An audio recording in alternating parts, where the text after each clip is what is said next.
Hello and welcome. We Oh, both said voice. hello at the same time. Hi. My hair's just falling apart over on the side. I'm sure no one can tell that I was up way too late. I'm desperately trying to finish a big video before I leave. I don't know if I'm gonna have enough time, but I'm trying so hard to get it finished before I leave. But we'll see what happens.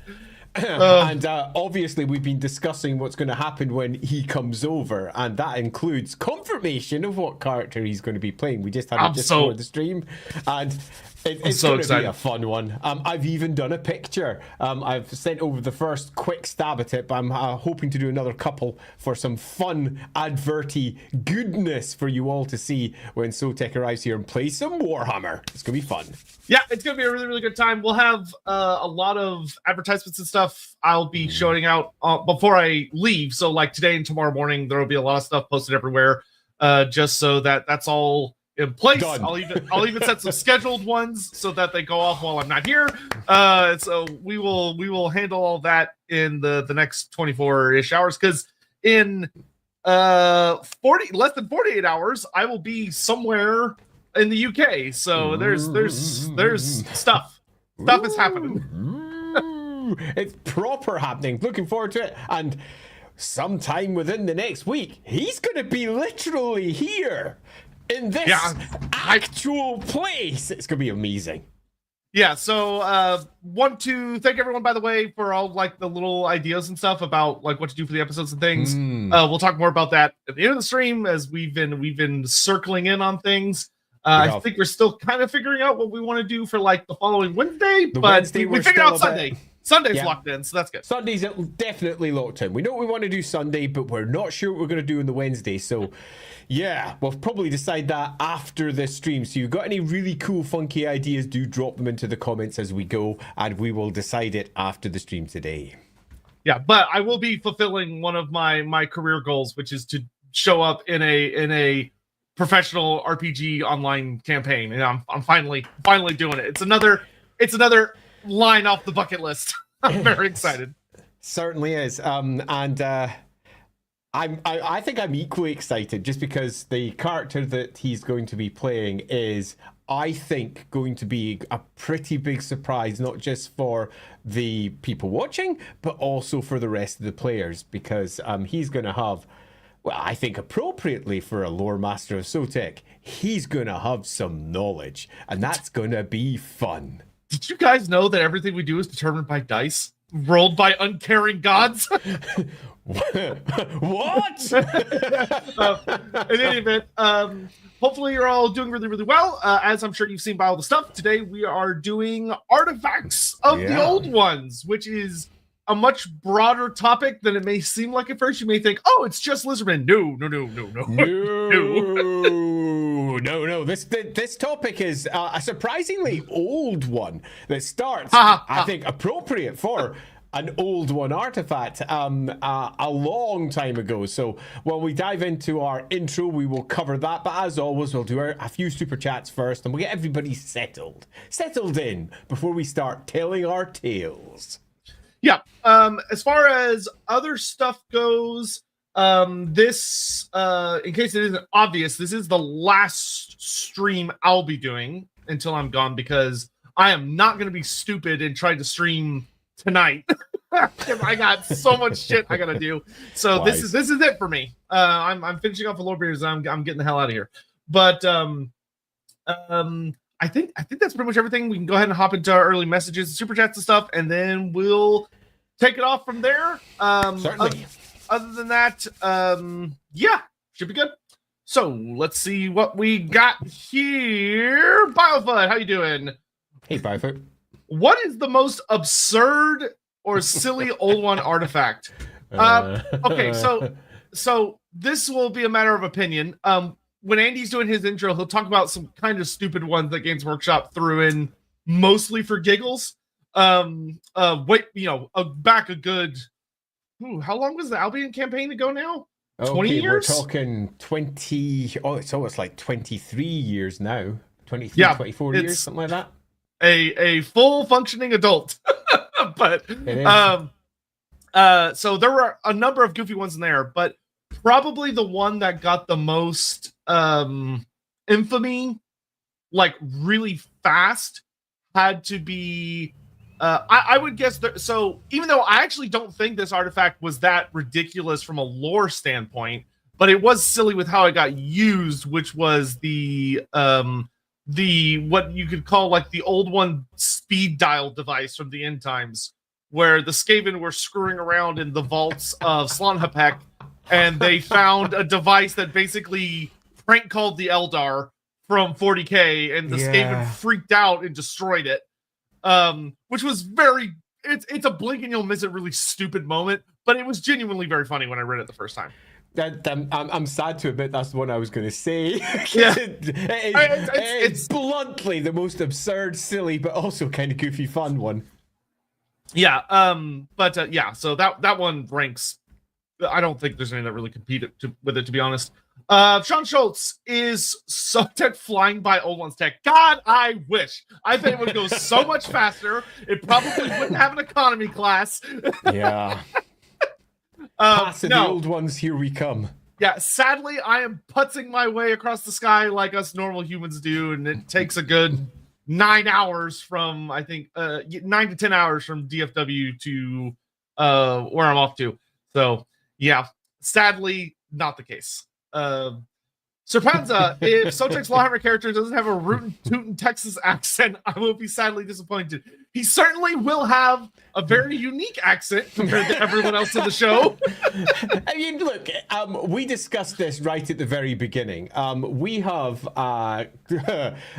it's diverse as far as the UK is concerned, but we have a diverse set of UK accents. And we also have Sage, who has a lovely international mixture accent with hints of Italy, Japan, international schools, UK, and more. And inevitably, whenever they play a character, because sometimes they play characters that aren't their core characters, that are different, they're always going to have something that's relatively related to their accent. For example, Dan is always going to sound Irish. No matter where he goes, he tends to sound Irish. And somewhat similarly, when Sotek joins us, I've got a feeling, just maybe, he's going to sound kind of like Sotek. Yeah, he's not going to rock up being like, howdy y'all, like doing the hat tip and stuff. He's not going to go all in. So, yeah. Yeah, but not everyone's an idiot like me and tries stupid accents very badly. But I can't help myself. I've got a few I don't think your accents are bad at all. But then you don't speak those accents. That's true. That's fair. That's true. From an American perspective, it's like, oh, wow, he's so talented. oh, wow. Darius Rose, from a 20-foot ladder, a glorious flying elbow from the Heartbreak Kid, Shawn Michaels. He's back. He's back to that Mysterio / Kane, a narrator at WrestleMania. There's actually a really funny set of overlaps between WrestleMania fans and Warhammer fans. That one day it'd be fun to see someone explore that who has like a good knowledge of both to really make something fun with it, but hasn't happened yet, which is genuinely surprising to me. Cameo, happy May 4th to those that celebrate. Oh yeah, May the 4th be with you for those that care. Wanted to ask, what do we know about the old ones as a species? Are they reptilian, for instance? Hope you enjoyed the UK visit, by the way. So we did an entire stream Lorebeards just on this, which is just Lorebeards like the old ones, where we talked about what they could be, and it's a whole lot of ideas and theories. Though the old ones ultimately are always best left as mysterious as you can afford to leave them. Because ultimately, if you dial in too much on them, then they become kind of more of a standard race when they're always supposed to be something above that. Yeah, absolutely. And there is, as it currently stands, no clear answer to this, but we give it a damn good go over in the old one stream. So I suggest that one, Cameo. Yep. Meta Ganon. Choose what Lizardman campaign I play while I watch. Go play tic-tac-toe. I curse you with suffering. Have a good time. Darius Rose. Also, how can I get into watching Lawhammer? I want to, but it feels like One Piece. So many episodes. You're not wrong. There are so many episodes. For all we've got, what, 61 numbered one? Number 61 goes up on Monday. If we also talk about all the Tales episodes, which are the little side stories that happen alongside the main one, we've got about. I don't want to watch those. I don't think they're genuinely side content. That's fair. But that means we have about 110 episodes, averaging about 3 hours per episode, which means, yeah, there's about 300 to 400 hours of content there. It is a lot, and you're not wrong. So we've been discussing it at this side because there's quite a few people who want to watch what we're doing now, but don't want to watch 300 to 400 hours worth of content just to watch some people having a bit of a laugh. So that being the case, we're doing some summaries just now. We've already summarized the first season. We're about to summarize the second season. And what we're doing, we're going to release those as videos. So if you want to just quickly have a summary as to the core beats of what happens, you can do so and then dive in. Having said that, though, yeah, there's a lot of really cool stuff out there. And if you just read the summaries or watch the summaries, because we're going to do it as live recordings, if you just watch the summaries, you're going to miss out on a ton of crazy shit. But that's cool, because you can always go back and watch those later if you wish to do so. Yeah. And also, I mean, for all that it may not seem like it, you could genuinely just show up on a Friday and watch an episode, and there's enough people hanging around the chat that if you do have questions, they will be more than happy to answer your questions. But it's not that hard to get caught up with what's going on pretty quick. True fact. And it's also fair to say that the episodes that we're going to be doing this Friday, so that's the episode that Sotek is going to be involved with, sitting over on this side. The screen keeps on flipping for me in StreamYard, so I get confused as to which side I need to point towards. It keeps you on your toes. I think it's that side, stinking StreamYard. But I'm presuming I'm pointing towards him.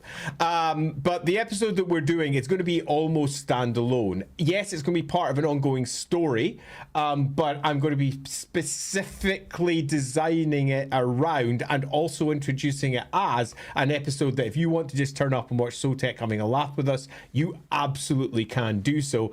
And yeah, he's going to be dropping a couple of interesting lore snippets as he goes too. Yeah, I can't wait to see me playing there with my cheat index cards being like, did you know? Yeah. Sean Schultz, is Sotek playing the skink on Lorehammer? No, and I'm going to be honest, I'm kind of thankful for that because I have a skink voice that I enjoy. It's hard to do for long periods of time.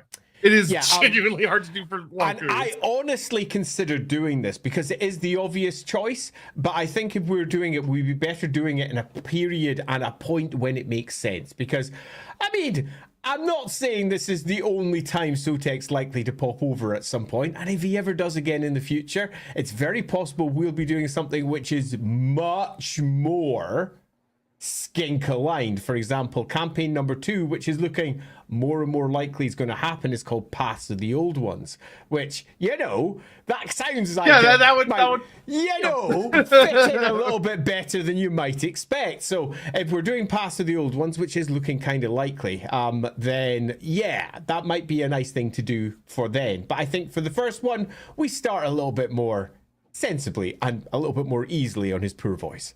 Yeah, not spending the first hour just getting through the what the hell is that thing? Why does it talk? Yeah. Hammond, will Escape be called Ted Crooks?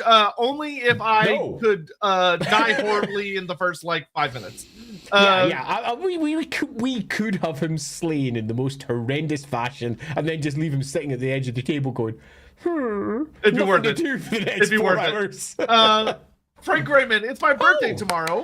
Well, happy birthday. What is a good lore reason you could make for the Seraphon Soulblight fight in Shyish and AOS? Well, that's not hard at all to do. Lizardmen versus vampires, essentially. The easiest one always is that the Seraphon, just like so the Seraphon and AOS are basically one of the big upgrades from Fantasy Age of Sigmar. Was some writers sat down and said, "What if we did the Lizardmen, but they actually had agency?"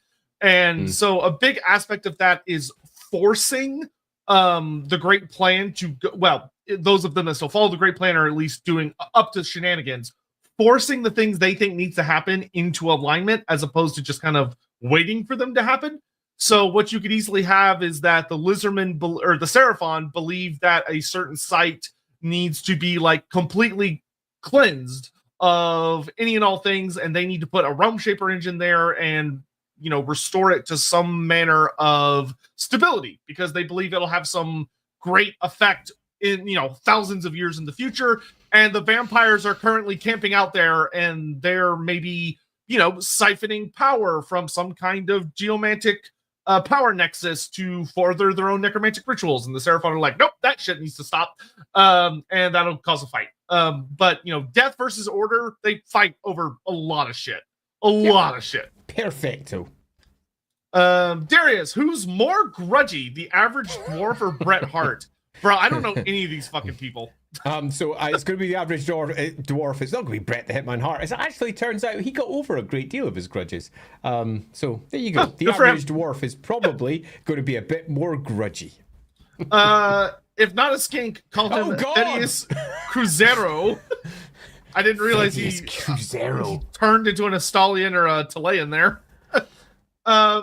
Sotek is Dodgy Johan confirmed. Honestly, I'm quite curious. Now that you mentioned it, I'm quite curious what Dodgy Johan is up to. We haven't seen him on Lawhammer for a hot minute, but the last time he showed up, he did some insane info drops on poor Boris. Actually, not quite true, because there's a side episode that's gone up where he features for the briefest of moments at the very end of it. It's 59.1, I think. Oh, that's right. Yeah, that is right. He's right at the very end, and he's right at the end, and just very briefly goes, "Oh, huh." And then off they went. Yeah, that's the one where he gets threatened by a certain villain, isn't it? Yeah. When the well, not threatened, but like him and a villain have a conversation. I don't think so. I think you might have got that mixed up with another one. It's the stream with Yume and Alamenawythe, doing all their stuff. It's currently patron the recent only. One. Yeah, the recent one. I haven't watched that one yet. That's why. Oh, you haven't watched that yet. No. That one has got for you lore fiends, because it'll be going up relatively soon. That one has got one hell of a speech about the elven gods in it. Oh, I didn't realize we were doing that recent. I thought you were talking about the one where the PCs were going into the party. Super recent. So yeah, he has been mentioned relatively recently in our show. Okay, well there you go. Kornshima, can some Old One artifacts be stronger than the Sword of Cain? Well, okay, so stronger is kind of a difficult word. It depends on what you mean by stronger, which I know is the most annoying phrase to hear, but it's true. Like a good example, and one that we'll kind of talk about, even though there's not a lot to discuss with it, but like the way the Warhammer world literally ends is a old world artifact. An old world artifact is used to destroy the planet.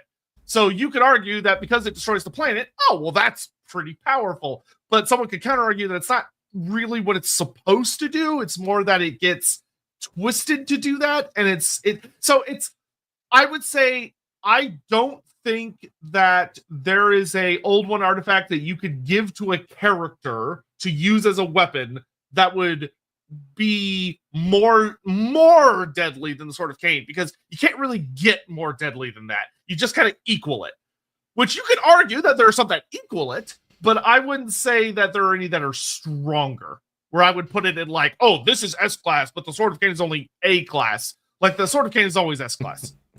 Yeah, pretty much. And broadly, I agree. The word stronger there is very difficult to use when it comes to Old One artifacts, particularly when you're dealing with, say, hey, this is the artifact that moved the planets. Yeah. Okay. I mean, how do you compare that to a sword? I mean, right. They don't really compare. It's not just like saying, oh, on one hand, we've got oranges. On the other side, we have apples. It's more like, on one hand, we've got stars. On the other side, we've got Snickers bars. They're just completely different things. Which one's tastier? Ooh, but which one's more powerful? Well, powerful what? For my hunger? Or are we just talking power? They're very, very different things. Marathi, how many old one goodies do you think I've collected? A shitload.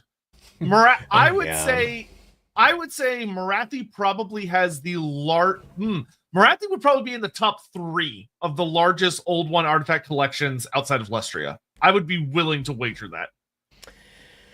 Yeah, sure. Yeah, sure. Yeah. Yeah. Anyway, all right, we're all cut up. So if Andy's got a little intro for us, we do that, and then we'll hop into it. I'm just having a quick check at the time. Yeah, my intro this time, because I'm fully aware that this is one of Sotek's favorite subjects. Because after all, we are discussing the Lizardmen, and we are discussing something that is very close to the Lizardmen. I'm not going to delve deep into a long chat about every single last Old One artifact that's ever existed, largely because there's too many of them.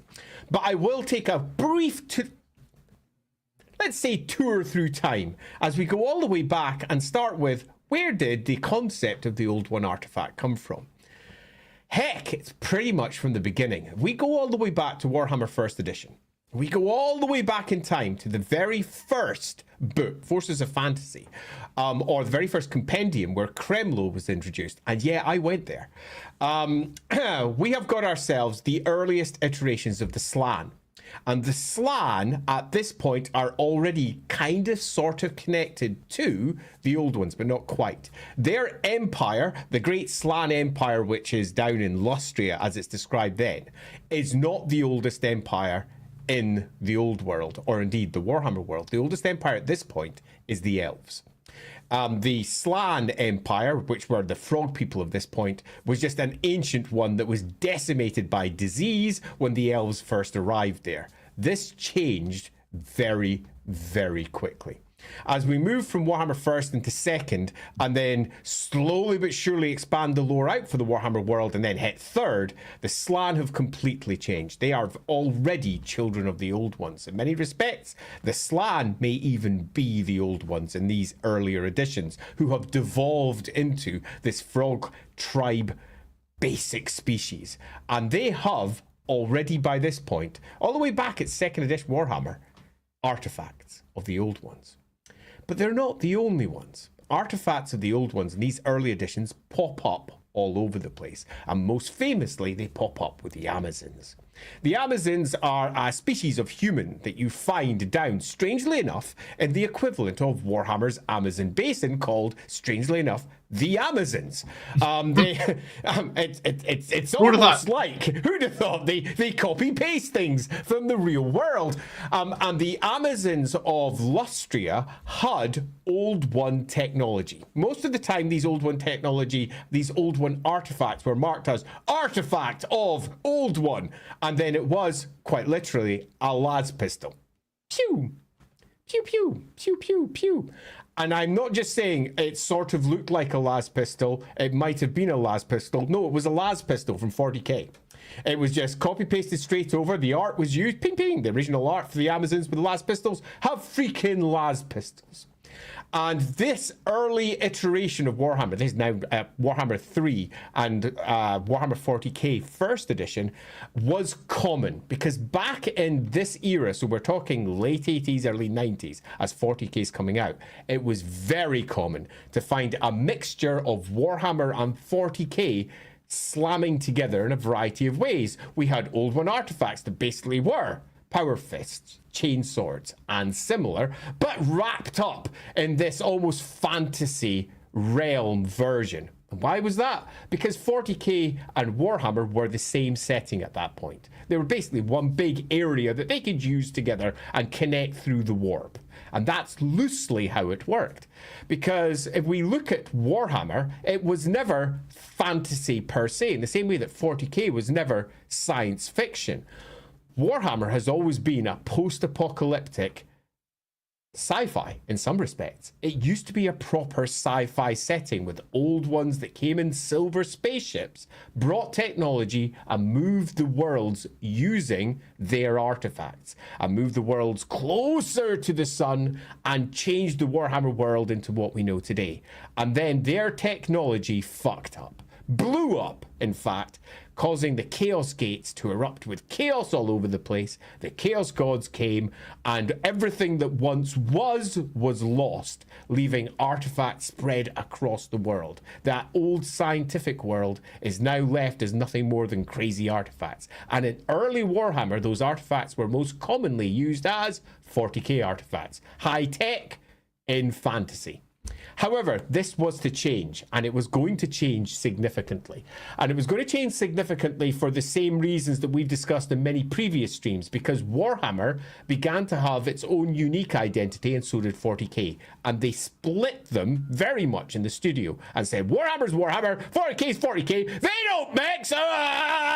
No! Meaning that as we move into the 4th edition of Warhammer, and particularly the 5th, the idea that the old Slan used 40k stuff was put on the down low. I mean, it wasn't forgotten, but it's put on the edge. And then as we hit the 5th edition, we got ourselves our first Lizardman army lists. And the Lizardman army lists completely rebuilt all of the Lizardmen and the Slan, where before the Slan were basically the devolved version of the old ones. The Slan, the big toad figures, were instead, at this point, arguably brought across space and time to the Warhammer world, and new spawnings were created. In the 5th edition, it wasn't that Slan were spawned on Warhammer, it was strongly hinted that they had come from other worlds, that they had been spawned elsewhere using ancient, weird, old one tech, and then brought over here and new spawnings created in the Warhammer world, creating new Slan, their 2nd, their 3rd, their 4th generations, and so on. But the same basic story was in place. The old ones brought tech, chaos came, everything exploded, and all the old one tech was no longer truly understood. And the Slan were now the ancient holders of most of this technology, and should the Amazons ever pop up again, presumably because they're in the same part of the world, they might get access to that stuff too. And it's going to be weird and esoteric and almost certainly South American coded, rather than a chainsword or a power sword. It's going to be different. It's going to be a great engine, a weird artifact, perhaps a glowing ball with weird runes spinning around it and a weird face that looks a bit like a toad in a square stone rune, perhaps attached to an ancient plaque that looks like it might be a touch techie, but not very much. At this point, most of their tech's quite Stone Age, but this changes significantly as we move through the editions of Warhammer, particularly if we go, let's skip through time, up to 8th edition, where they have properly high-teched up their Lizardmen. The Lizardmen, to begin with, were basically almost Stone Age people dropping stones on Be'lakor. Whee! Drop stones! And their weapons were really low tech. But as we move into the 8th edition, we now have pyramids with glowing blue streams along them, casting sky beams into the air. We have weird engines of the gods sitting up top, giant dinosaurs getting wheeled out and firing effectively gigantic space fucking lasers across the battlefield. The change of the Lizardmen was all about slowly but surely adding more old one technology to what was, to begin with, just a bunch of relatively rustic Lizardmen using often obsidian weapons or stone weapons or some equivalent. And they kind of tech them up with each edition until eventually we get the 8th edition, which if you play Total War, you'll know and love, and you'll be quite used to those sky beams sitting up pointing into the ruins of whatever it is of the skies and the heavens. But this was not the only old one tech that we were going to get, because as the editions slowly moved through, 6th edition made a couple of relatively Sorry, carry on. over. No, Yeah. I had to laugh as well because it's genuinely funny. In 6th edition, we had a couple of interesting new additions. I'm only going to bring up two, from two games in particular. One is Warhammer, and the other one is Mordheim. In Warhammer, we got ourselves a campaign. Now, you might not know this, but during the 6th edition in particular, Games Workshop ran big summer campaigns every year to effectively support their big games, 40k and Warhammer. And one of these campaigns was Dark Shadows, which was an enormous campaign centered around Albion, and it was run by Gav Thorpe. And this campaign involved Albion being rewritten as almost a center of Old One power and technology, and also a center of a new religion, which was also, as it turned out, an old religion. Effectively, it was the Druids, the old faith being rewritten, brought up to date with their truth speakers. And these old ones, the ancient tech that they had access to, had been largely lost. It was now replaced with a megalithic style of technology, almost like the 5th edition Lizardmen, as they'd been pushed in. But, yeah, As that campaign kicked off and every army around the world fell on that place to, again, kick in Be'lakor, because we all know Be'lakor's at the centre of all major campaigns. And yes, there was lots of big stones there, so he was in trouble. Ultimately, if only he could get away from those damn stones. Yeah, those damn stones. Yeah, totally. The big mega henges in this particular case. Albion got a whole bunch of special little artifacts, and I think there's about 2001, probably around about November, December time, something like that, because this is before I was working for Games Workshop it was after I was working for them for the second time, but before I was working for Black Library. So it's in that area. So I'm going to guess about 2001 late-ish. And White Dwarf brought out an Artifacts of the Old One article to support their campaign, which sounds super cool. I think I might have even a little list of the artifacts over here. The treasures of the old ones as they were marked. It is one of the silliest magic item lists I've ever seen in my life. Okay, so we could say somewhat charitably thank Gav Thorpe for this article, and in there we have things like gauntlets of power, or mystic shields of light, or divine eyes, or claws of devastation. These are, if we're just to cut away all of the prosaic language, power fists. They've got power claws. They've got chain swords. They've got thunder fists and thunder shield. Storm shields. Pardon me. And they're just getting repurposed for Warhammer. They went all the way back to the 3rd edition style of Old One artifacts were 40k tech, and they just respun it. And that was kind of cool and kind of fun and kind of stupid, kind of goofy, and it kind of went against where the Lizardmen had kind of been going. But nevertheless, it was a fun little article. But was this the last? No. No, it wasn't. This is something that will be pretty much a theme that underpins anyone using Old One tech inside Warhammer. Whenever they bring it up, they go, and you know what, actually, rather than have a little think about what it might do, it's just a 40k thing. Outside of the army list, this is. If we go to the Lisbon army list, they create new shit that very much thematically fits. But if we say, for example, go over to Mordheim and take a look at Town Crier and how they presented their Amazons. The Amazons in early editions of Warhammer, really early, we're talking all the way back late 80s, early 90s, were quite literally bedecked with crazy artifacts that were pure 40k. Blast pistols, chainswords, plasma pistols. You get the idea. And they did a gang in Town Crier.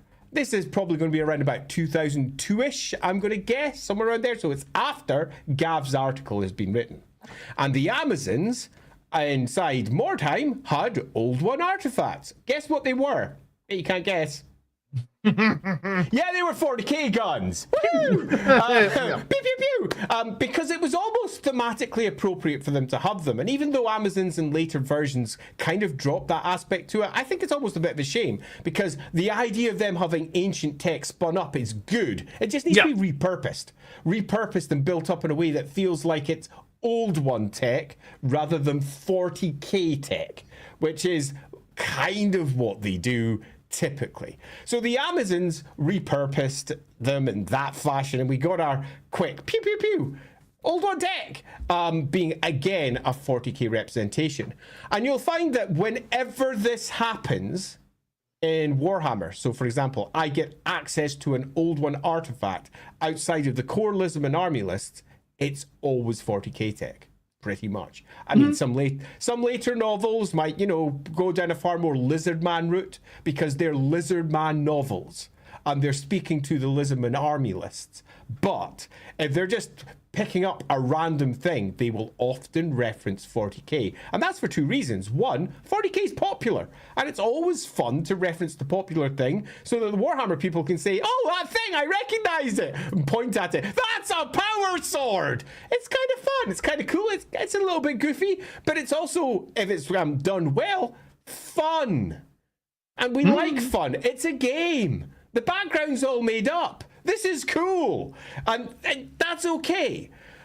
But if we stick with just the old one tech as it's presented in the Lizardman army list and all of its attending literature, whether it's games that use Lizardman or whether it's novels that use Lizardman, we get a second type of old one artifact. And the second type of old one artifact is the big fucking world engines. It's the ancient tech that allows them to access paths of the old ones. It's the weird spinning discs that present all manner of strange, weird, ancient, celestial Lizardman garbage that often doesn't make a great deal of sense to the people who are attempting to use it because it's written in ancient glyphs and runes that they don't understand. And not even the Slan themselves, as they sit there contemplating these ancient artifacts, truly get what they're doing. And that's the second style. Ancient tech from a previous technological era often being misused and misunderstood, and ultimately, if we move towards the end times, used to destroy the world. So, my conclusion for my old one... Ending on that positive note. Yeah, on that positive world, is that old one tech is, broadly speaking, one of two things. On one side, we've got 40k tech, which is just ported in because it's fun, it's funny, and it's exactly what you would expect, although sometimes some authors will give it a bit of a twist to try and hide the fact that it's quite clearly a 40k artifact. Or alternatively, as we move from the 5th edition of Warhammer onwards, Old One Tech took a very different tone. It wasn't just simply a high technological era, and we represent that using 40k stuff. It was instead a high technological era that was so beyond anyone's ability to understand that everybody doesn't. And it's all used wrong. And it's weird and it's arcane and it is tremendously powerful. The small fragments that they're managed to pull together by the Lizardmen is powerful enough that they can not only defend cities, but defend the world itself from extraterrestrial issues. And believe it or not, they exist in Warhammer in a variety of ways, including that giant Chaos Moon that wanders around out there, which Old One Tech is used to try and keep back, along with many a ritual. But world-ending devices, because ultimately the greatest example that we can possibly say is that the Chaos Gates themselves are artifacts of the old ones. And that shows not just the power, but the danger of what they can potentially represent. So, where will we start, Loremaster of Sotek? And yes, I call myself Sotek Hammer because, you know, it's technological, it's tech. It's like, it's Sotek, man. I couldn't resist myself. I have indeed put the name Sotek Hammer up for myself today. A shit pun? I'm down with it. Let's go. Yeah, so first thing I'm gonna do is get caught up in super chats and stuff, and then we are going to start just plowing our way through different areas of the Warhammer world and all the stuff. We'll start with Lizardmen because there's a lot of big things to hit there, a lot of bizarre things, and some genuinely interesting aspects of their story. Gets very heavily bound up in their relationships to these artifacts. So we'll get on that. Fortune Crescent, Thankful finds a random old one artifact. How many Skaven die? A shitload. An absolute shitload. That is almost the plot of the first Thankful book, though technically it's not an old one artifact. But if you want to know like how bad things get when Thankful gets near a powerful artifact, that book is a good reference. Mr. Board, is it possible that Kurt Helborg's mustache is an old one artifact? You know, if that's, I don't think that the old ones necessarily were particularly into grandiose displays of facial hair, but perhaps they were. I mean, they were. Who can say for certain? I mean, over on Discord, there was some fun comments beforehand saying the true artifacts of the old ones were the miniatures from the 90s. I saw the Doom Divers. Yeah, the Doom Divers got shared there, which amused me no end. That was from Islington. Yeah, that amused me no end because, in many respects, yes, the artifacts of the old ones are old miniatures because that's how they made artifacts of the old ones for Warhammer. They took old miniatures from 40k and ported over their bits and put them into Warhammer. Oh, so, yeah. That's the real truth. Is you can use your 40k bits in fantasy now. Woohoo! Yeah, indeed, and that's one of the reasons why it happened. Cole Patterson, thank you for becoming a member. I appreciate that. Thank you for the support. Charles CK, what level of awareness of the technological advancement of the lizardmen do the old world races have? Do they not know the lizardmen at all? Think them animals? So, so this question actually gets a little tricky because the editions of Warhammer have treated it very differently, and they have done a surprisingly good job of not like correcting or retconning it. It's just that you tend to get different opinions from different parts of the old world. Where like probably the book that did it the best as far as like really trying to give this vibe was if you got the 6th edition Big Red Book, which was the core rule book. The lore section on all the armies is written from one guy's perspective. Yeah. And it's just him like doing sketches of the various factions. It's very cool. It's very thematic. But because of it, it's a little funny because you get surprisingly no info on certain factions because he doesn't know about them, and the Lizardman is one of them. Where he basically says something along the lines of that, like he's like, "Well, I'm a very educated individual, so I know all these stories about walking intelligent lizard creatures from the jungles of Lustria is complete nonsense, and the creatures that have been brought back are obviously botched together from a combination of different creatures, and it's all stupid bullshit." So most of the people in the old world, if they think Lustria, they think ancient gold. They think, oh, there's some ruins over there, there's lots of money, there's wealth to be had, and anyone that goes over there is probably an idiot because people die. And when stories do come back, they're horrible. And if anyone were to say something along the lines of, there's really powerful artifacts and technology over there, everyone else would look at that guy and go, that dude's fucking crazy. He's insane. Like, those are ancient ruins where there's lots of stuff like valuable metals, sure. But anything more precious than that, ridiculous. Ridiculous. Yeah, broadly speaking, I agree completely. The background, it does go through a few shifts, particularly when there's a clear desire to show how all the armies can fight each other. Mm-hmm. And they then will create some new background or some new character or some new situation where the lizardmen are suddenly front and center. For example, if we take a look at the Dark Shadows campaign that I mentioned in the introduction, right? All of the armies were pulled into Albion, either by the Truthsayers or the prophets of Be'lakor, effectively, who were corrupted Truthsayers, popping in and saying, come over to Albion and do the thing. And lizardmen were popping up because of the ancient Old One artifacts that may be there, and they were turning up, and suddenly everyone was meeting everyone and doing everything. In a similar fashion, if we go back to 5th edition Warhammer, the Bretonnians were pretty much faced off against the lizardmen as a core component of that box set even happening. Or was that start 6th? No, that was 5th. That was 5th. That was 5th. So that was Bretonnians versus Lizardmen in 5th edition box set. And they were given like a whole new city and a whole new area to campaign in, way out on the very fringe of the old world. And suddenly all the information that was beforehand pretty much isolated, no one ever talk. They were suddenly in each other's faces and very aware of each other. And then it gets forgotten by the next book. So loosely speaking, I agree with Sotek entirely. The core setting says no one knows nothing. Lustria is weird and strange and it's over there and we don't understand it. But there's tons of examples, and I do mean loads of them, bags of them, of people who do know. Lots of individuals, lots of weird stories, lots of single places where lizardmen have demonstrated their ability and word clearly could potentially get out from there.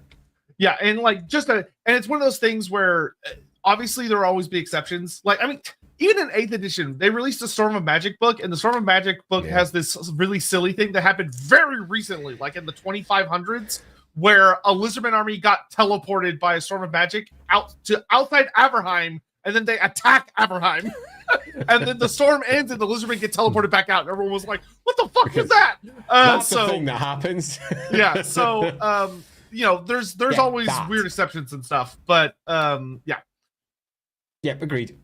Nil, section of the streams I'll have to watch later. Oh, well, appreciate you coming by. Thank you. Necromancer Cobalt, Old One tech idea, a vault with every retcon thing or race chrono-locked as a place as a museum. No one knows how, but it's collecting more stuff. So just Trazen is kicking around in fantasy. No one's seen him yet, is basically what this is. I've sort of done this in game. In that I had an artifact that was responsible for effectively timelines. And timelines were one method of understanding how Warhammer could be both this and that in pure contradiction. And the answer to that was Old One Tech in this individual circumstance in that one campaign. I've answered that same question in a different way in another campaign, but Old One Tech is one way that you could answer why Warhammer is different in different versions through the various editions of the game. And that's that Old One Tech was deployed. Yeah, absolutely. Yeah, I mean, this could 100% be a thing. Yeah. It wouldn't be that big of a stretch. Is there Necron tech? Give an Old One Nemesis and 40k. So I will note that when you tend to see 40k tech pop up in fantasy, there's no like, oh, they only use Imperium or they only use Eldar. It's just 40k. 40K. So it's literally anything from 40k could pop up somewhere. So the answer to this is yes, and indeed the answer to this in one of my old campaigns was not only yes, that this was an old Necron world in one of my campaigns. Yeah, sure. Because and there was all manner of Necron shit sitting beneath the surface, particularly down in Nehekara, where they had influenced strongly the early Nehekaran civilization as they unearthed Nehekara was stuff. built by aliens. Yeah. Yeah, exactly. And it was the great secret that the Knights Panther discovered when they went down to the Eye of the Panther in Araby. And they had found out that there was, in fact, technology working in the Eye of the Panther. That was a stupid story. But you tend to find that Warhammer is all about stupid stories sometimes, where they take different aspects and they justify them in different ways. And as each edition goes by, what was previously thought to be stupid suddenly becomes the norm, or what was previously thought to be cool becomes stupid. And that's just how Warhammer works. Yeah. I will say it's one of those things. This is a good example of, you can see this in Total War as well, where I think sometimes people can have a little bit of understandable shock when they see like what Nagash's Black Pyramid gets turned into by the end times, which Total War kind of takes and runs with, where you look and you go, that's a very futuristic looking flying pyramid you got there, Nagash. 100%. And I justified that rather crazy outcome by making it effectively a tomb world of the Necrons. Yeah, so, you know, if Good you're playing times. Wolfrup and your players are getting snooty against Amazons or something, you can always have them bring out a Gauss flare, because why not? I had that. I literally had that happen in one of my games, and it was awful. It was good times. Hammond, what would Batman's contingency for lizardmen be to make the world much colder? It would devastate them, because Batman. Freeze tech, ice tech. Yep. Fred Slipknot 9, thank you both for your hard work. Oh, thank you. Andy, please do more city building streams in the future. They are awesome. Yeah, I do need to finish off that Callaghan stream, which sort of stopped because I forgot everything that I did in the Callaghan stream. And I was doing that on Thursdays. And you know what, Fred Slipknot, I think I want to finish it, particularly because it would be quite useful to actually have for my game as well. So yeah, I think possibly diving back into that would be a good idea. Yeah, and in June, I'm saying it now, in June we will finish Lakotl as well, which is the Lisbon city. Well. Yeah. Which is almost done, to be fair. Hannibal, evening, gents. Are there any artificial beings in Warhammer? The undead have constructs and such, but are there any true AI-type non-biological beings? Yes. They're kicking around. It gets super weird depending on how deep you want to go. Dwarf runic guardians can get pretty crazy. To the point, Tomb King constructs can get kind of wild, especially when some of them are not undead. Some of them are, like the Ushapti, do not have people in them. They are they're supposedly animated by the gods, and nobody knows what makes the Necrosphinxes work, which is why the Tomb Kings are terrified of them. They literally have no idea why those things are sentient. Yeah, sure. So, but there are absolutely robot AI type entities that exist within the setting. 100%. I'm kind of glad you brought up the Fenbeast 47 KKR, because they're also from the Dark Shadows campaign in Albion. The Fenbeasts were created I love for Fenbeasts. that. And the Fenbeasts are basically just golems of the land pulled out from the marshes. That's a quick way of putting it. And they're magical constructs, and typically where the word AI would be used inside a sci-fi setting, magical construct, or alternatively there's a spirit put inside it or some equivalent, is used in fantasy. Now 40k, it being a fantasy as well, often uses the concept of the machine spirit and similar, and that's for their tech. Warhammer tech often uses similar things, particularly because demons are known for possessing machinery of various types. Take a look at the demon engines, for example, of the Chaos Dwarfs. Yeah. And they're not the only examples that exist, but they're the best examples. Khorne has a bunch of them also. Yeah, the Terracotta Sentinels of the Celestial Emperor. Yeah, big. Those are big time. 100%. Yeah, the Kadai Fireboard, Kadai Destroyers are basically that. Yeah. And I would probably suggest that there is somewhere several Old One artifacts that would be effectively what we would describe as AI technologies. But they would be seen through a fantasy lens under most circumstances, and they wouldn't be understood for exactly what they are. People wouldn't look at it and say, aha, I found a piece of technology that they'd expect it to be a spirit that was stuck in there and was somehow trying to communicate, or similar. So yes is the answer, and it manifests in many different ways.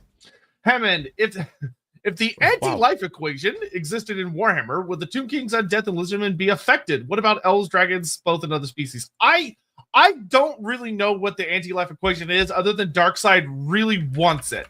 That's literally all I know about the anti-life equation, is that Darkseid wants it real, real bad, and if he gets it, bad things happen. So I don't know what it actually does.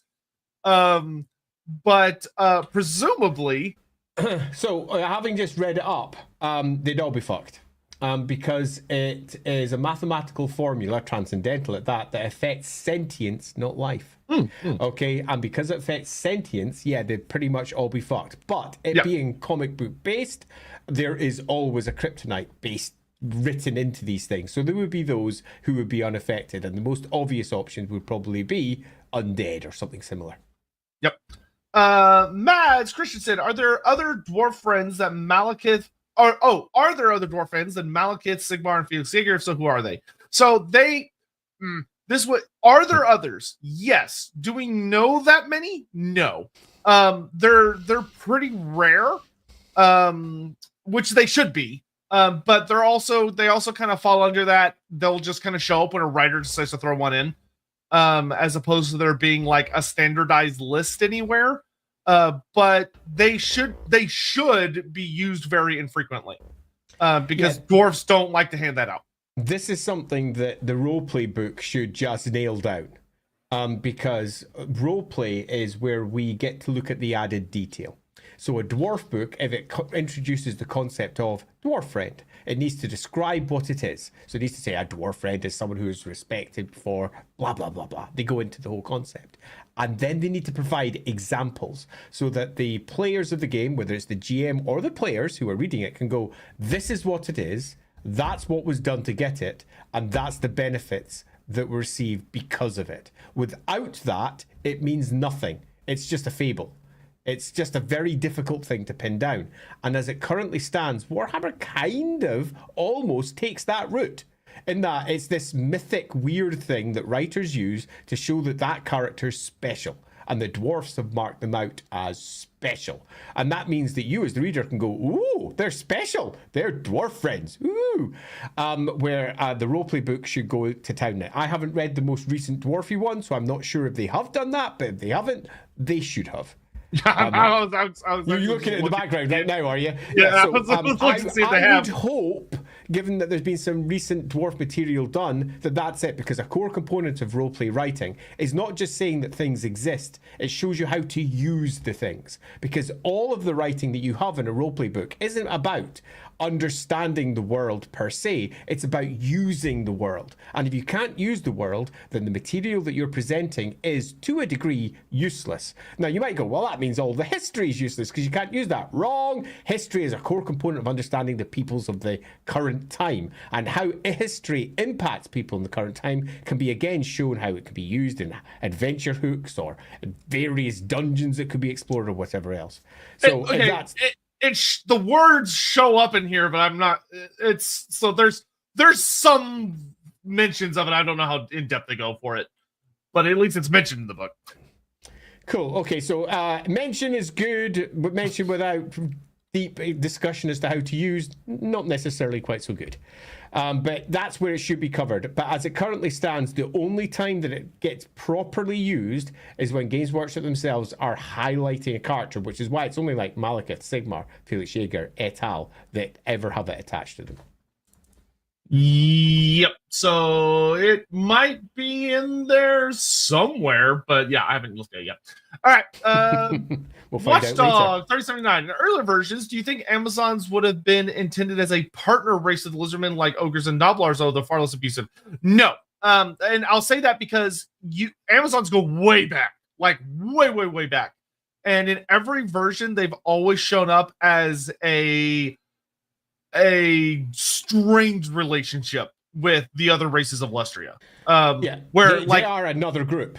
Yeah, they're just another group, and they've always been that. Like even when you're dealing with like 8th edition all the way back to 3rd edition, the Amazons are around, and they are always described as like they are as likely to ally with the lizardmen as they are to kill them, and vice versa. And given variously different backgrounds as well, which is always funny. Loosely speaking, originally, for example, the Lizardmen and the Slann were two completely separate groups. The troglodytic lizardmen who were cold-blooded and lived underneath the ground, the Slann who lived in the jungles and ran around in tribes. The lizardmen were the partner race. And they weren't a partner race then, but then they got put together. And the Slann and the Lizardmen became one, but the Amazons were always separate to that. So, no, I don't think that they would sit in as a good addendum to the Lizardmen army list. It's not like, say, for example, the Halflings in the Empire. The Halflings should pretty much always be a potential add-on to the Empire army list. They often forget that. They've done it through the editions. It was definitely there in the 4th edition. It was definitely there in previous editions. But as we look at the Empire as a whole, it's often forgotten, although they always mention them. Oh, there's the Moot. We still haven't deleted it. So there's still halflings in Warhammer. They're still there somewhere. But they get forgotten. The Amazons are not like that. They're not this group that live within Lustria as part of the Lizardman framework. They are their own unique faction. Yeah, I mean, they got their own freaking island, their own temples. Like they're very isolated their from own everyone. army list as well at one point. Yeah. Hey man, golems are AI. That's Sotek. That's what I wrote for my name, Sotek. Good lord. I agree, Hammond. So speaking of Sotek and Sotek, over to Lustria. Segue.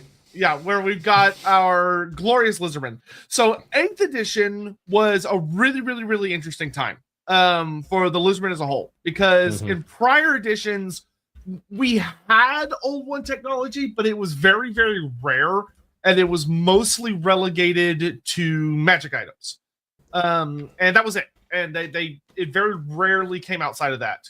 And then we started to see a little bit of creep towards the end of 6th edition, where the Lustria book came out. And the Lustria was a campaign supplement that came out, and it added 2 new factions to the game, which was a very dense clan pestilence, most of which didn't actually ever return after that book, which was a shame. Such a shame, because there was some really cool stuff.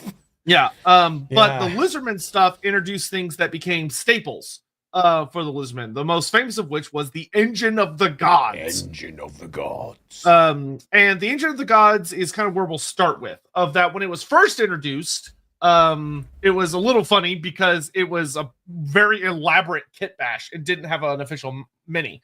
And it was basically, the story went that Tehenwin, as a way to sort of, because he went from being a teeny weeny, who was a bit of a goof, to Tehenwin, who was a much more serious character. And Tehennewin, as part of trying to showcase of what a badass he is, his story basically goes that the way he kind of takes the war against the Skaven to the next step is that throughout the 100-year war of the Rat and Serpent, there's a time where he basically goes on an exodus out into the jungles by himself, and he comes back leading what at the time was an Arcanodon, which was a brand new long neck type dinosaur that eventually just got replaced with an ancient Stegodon. But he leads this big dinosaur out with this insane, crazy piece of old one technology on its back. And the original one was basically that it had like a bunch of interlocking circles, and they'd spin around really fast, and it'd create like a little miniature sun, and it would shoot it like a catapult and just obliterate whatever it landed on. And people loved it. It was a super fucking cool idea, and people thought it was really cool. So in 7th edition, they brought it back, but they brought back an actual standardized version with a mini. And the Engine of the Gods was changed and made a bit more consistent and a bit more of a not only a damage dealing weapon, but also a support piece. And this is where we see it. This is where they introduce what the Lizardmen really understand with Old One tech, which is the fun thing about the Lizardmen that I really, really like about them is that the Lizardmen don't actually know how Old One tech works. They don't. Like there are a couple of select individuals that have some pretty good ideas about some pieces. But the 8th edition book actually makes a really cool note of this, of that to the Lizardmen have kind of devolved and forgotten so much that they treat most Old One tech through ritual. So they perform complex rituals that have, frankly, probably nothing to do with how the machine actually operates. But at some point through the ritual, they will do some kind of sequence that actually operates the machinery. Yes, very similar to the Adeptus Mechanicus. One of the examples they give in the 8th edition book is that the Lizardmen have a weapon that's known as I think it's the Sun Staff of Sotek, which looks like just this big staff with sun imagery on it. And the Lizardmen know that if they hold the staff in a particular way and they invoke a select amount of words, it shoots a beam of sunlight that just melts, just destroys whoever happens to be standing in front of it. Freaking laser beam. Yeah. And you go, oh, neat.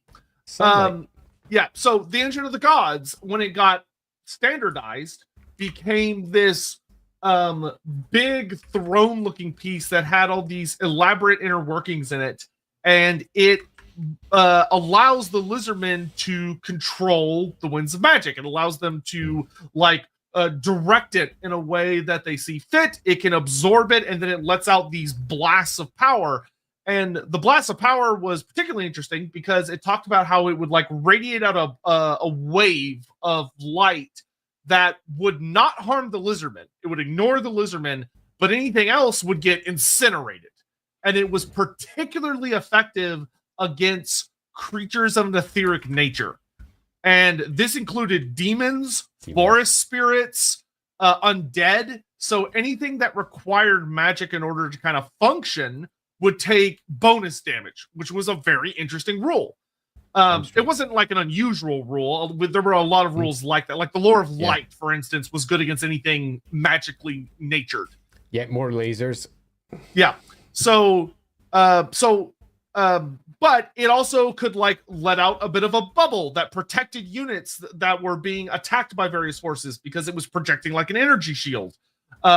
Which there was a lot of. I actually remember when the 7th edition Lizardman book came out, because the whole bubble of the Stegodon, there was a lot of memes about the Gungans from the Star Wars prequel trilogy with their bubbles from the dinosaurs. That was a very popular meme at the time about the Lizardman 7th edition army book. But the thing that got really, really interesting, in my opinion, when it came to Old One technology, and I think where Games Workshop really hit their stride on the Lizardman's relationship with it, was 8th edition with the introduction of the solar engine.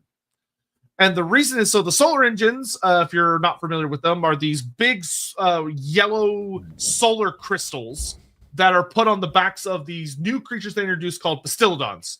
which is of course a play on they are a Bastille and a dinosaur because they are just big tanks.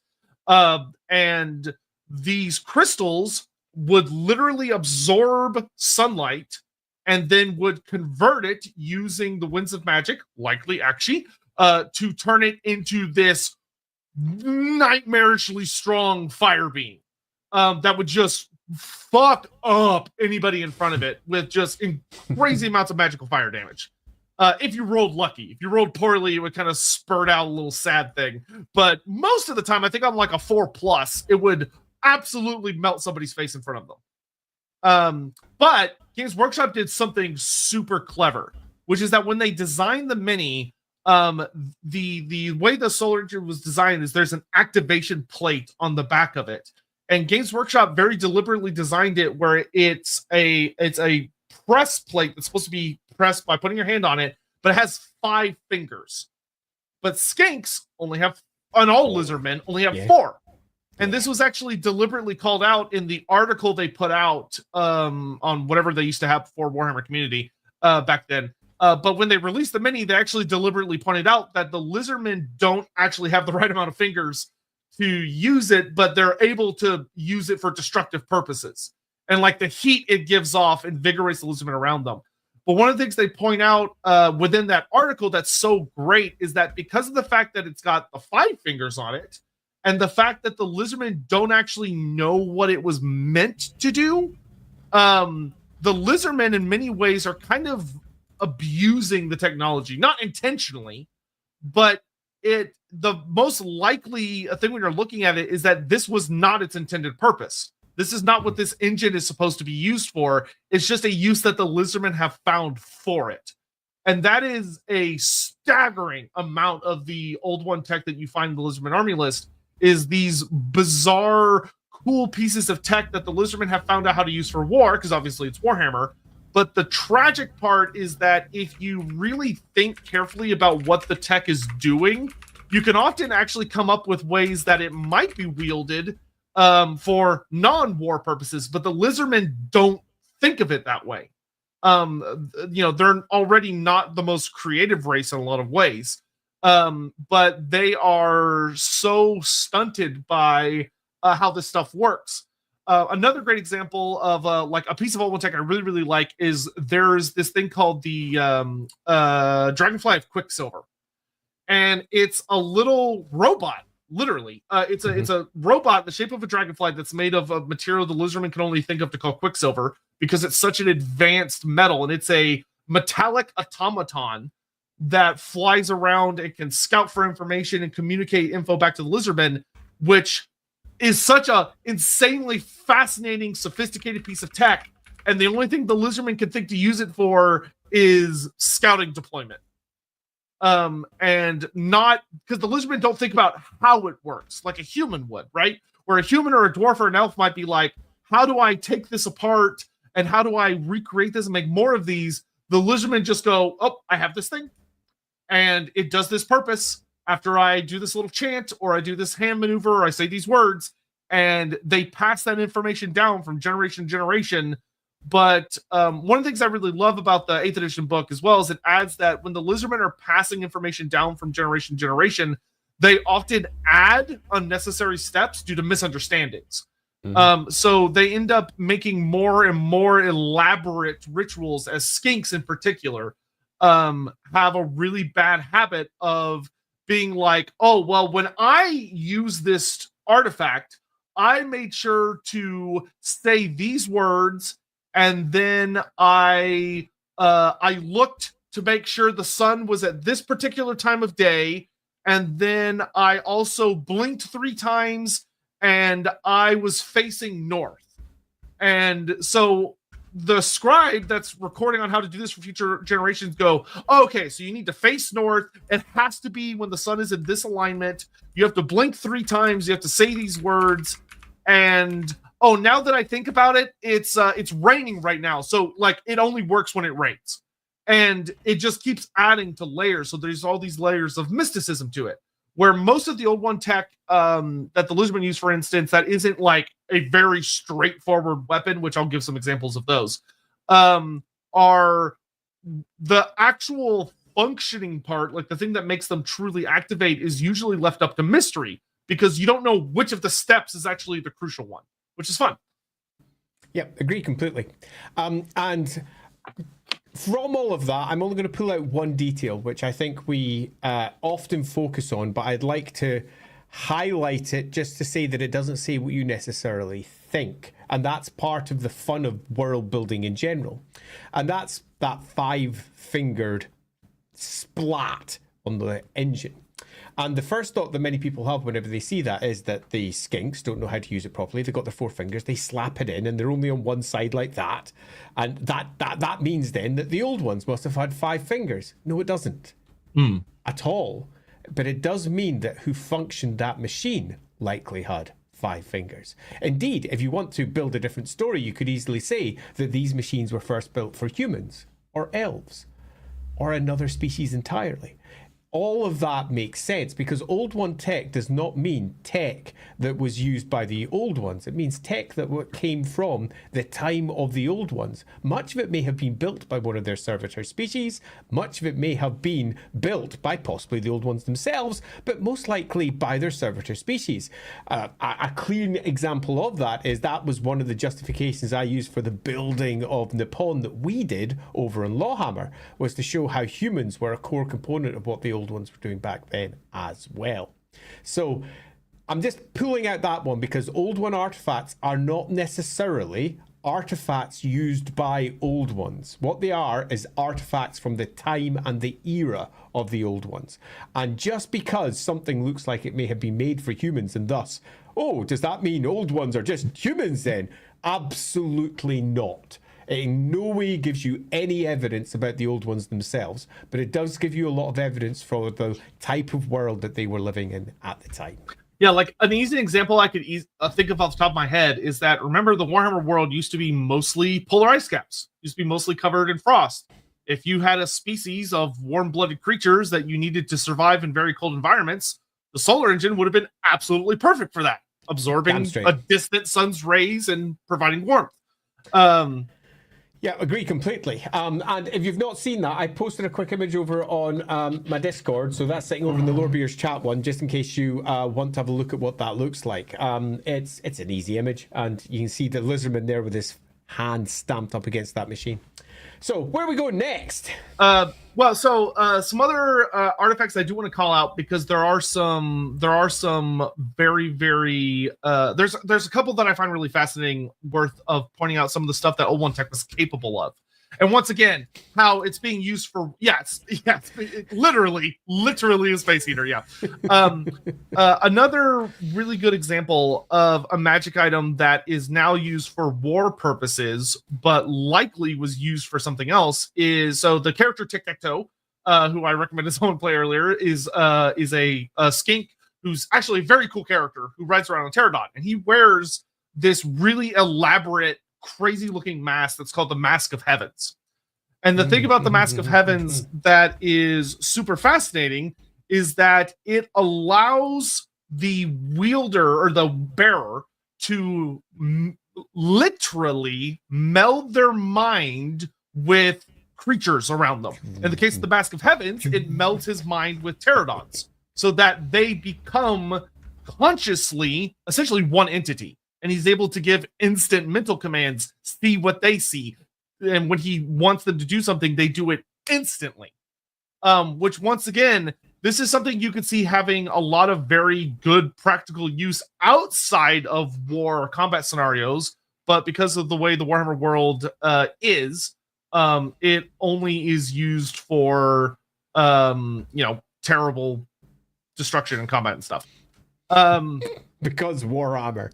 Yeah, that being said, the last couple I want to point out, so there are some genuine just weapons, right? There are some genuine just weapons of the old ones that someone that was asking about, like the Sword of Cain earlier, one of the most terrifying, and one that is very explicitly, we've talked about Old One weapons back in the Old One string, where we talked about like the Revered Spear of Tlangsha, for instance, or the Blazing Blade of Sotek and all that. But one of the ones that is a piece of Old One tech the Lizardmen have that has not lost its purpose is the Blade of Realities. And the Blade of Realities is one of the most bonkers, over-the-top, dumbass things. And it's one of the very few weapons that, for a while, its rules felt as stupid as its description is. Which is that it looks at first just kind of like a shimmering lizardman style type blade.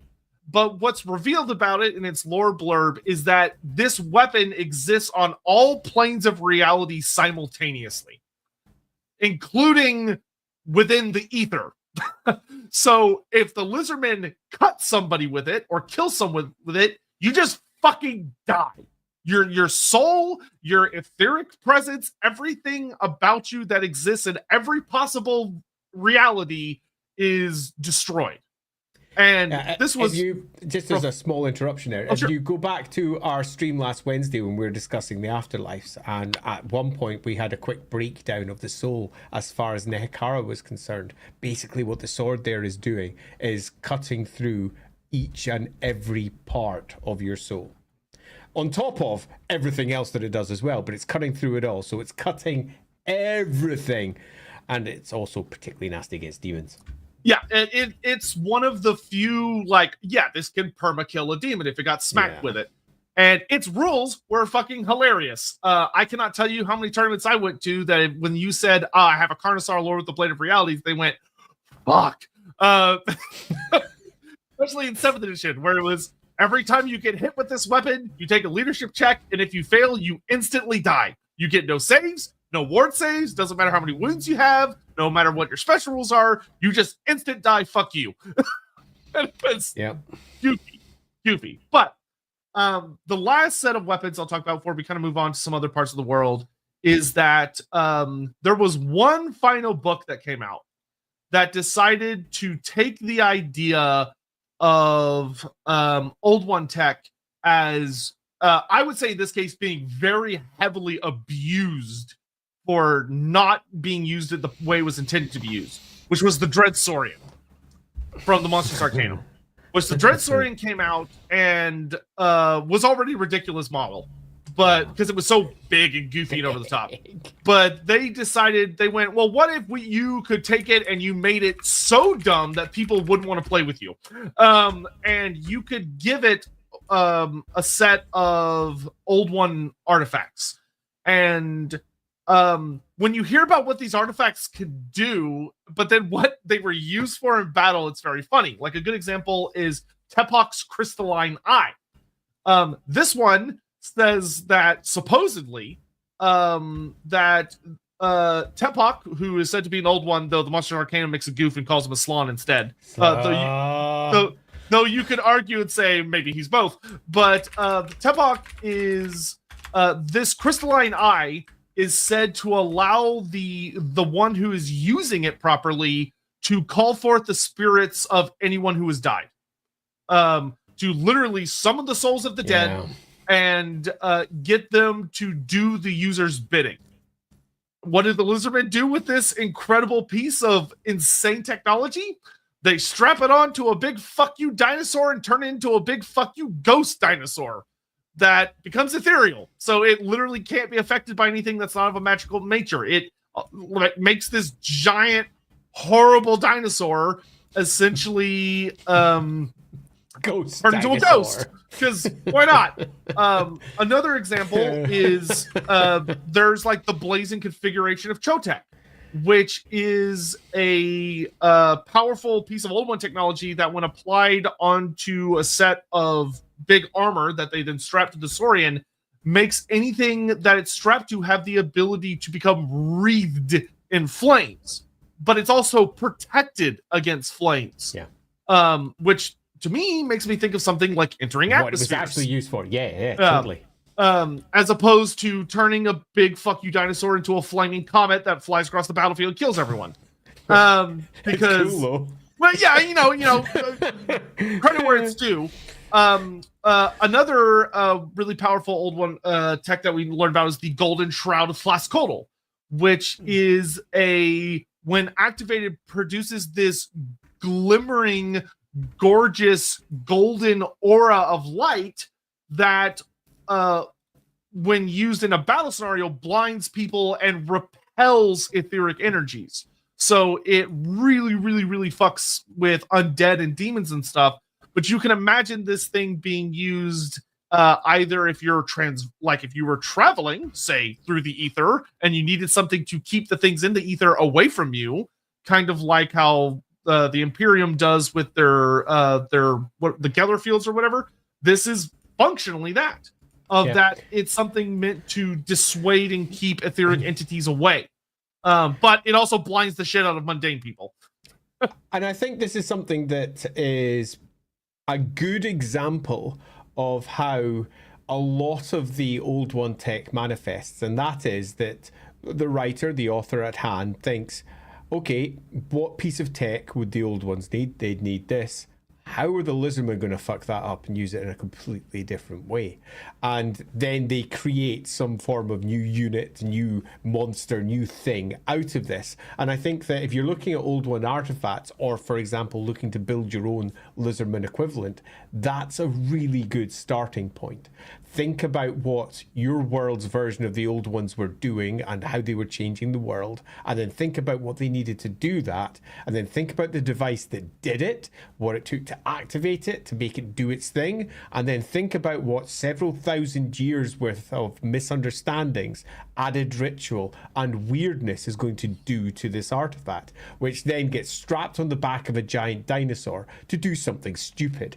And that is, I think, part of the fun of the Lizardman. And if you are out there building your own Lizardman equivalents, do that shit. Because it's fun. It's something that Warhammer offers, which is ancient tech on dinosaurs doing crazy magic shit, which is just too cool not to use. So I strongly recommend, if you're out there going, I'm thinking of maybe taking a journey over to Lustria and thinking of doing, get the crazy shit in. And that is what this stream is about. The Old One artifacts that almost certainly would be on display. And also, if you are doing that, because it's the roleplay game rather than the battle game, you can add extra stories, extra layer, extra depth to justify this thing, and perhaps show that this thing is far, far more dangerous than the Lizardmen ever realized. That this thing could do so much more, because after all, we're dealing with a species that moved worlds,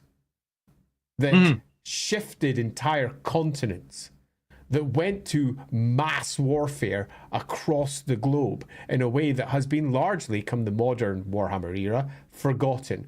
But those things still exist. And yes, that means that they had equivalents of spiritual stroke physical tanks, et al., on top of all of the Lizardman forces that they were using. So yeah, think about it. How would that manifest? And that's where you're going to get your own cool Old One artifacts to add on to the giant list that already exists inside the Lizardman army list.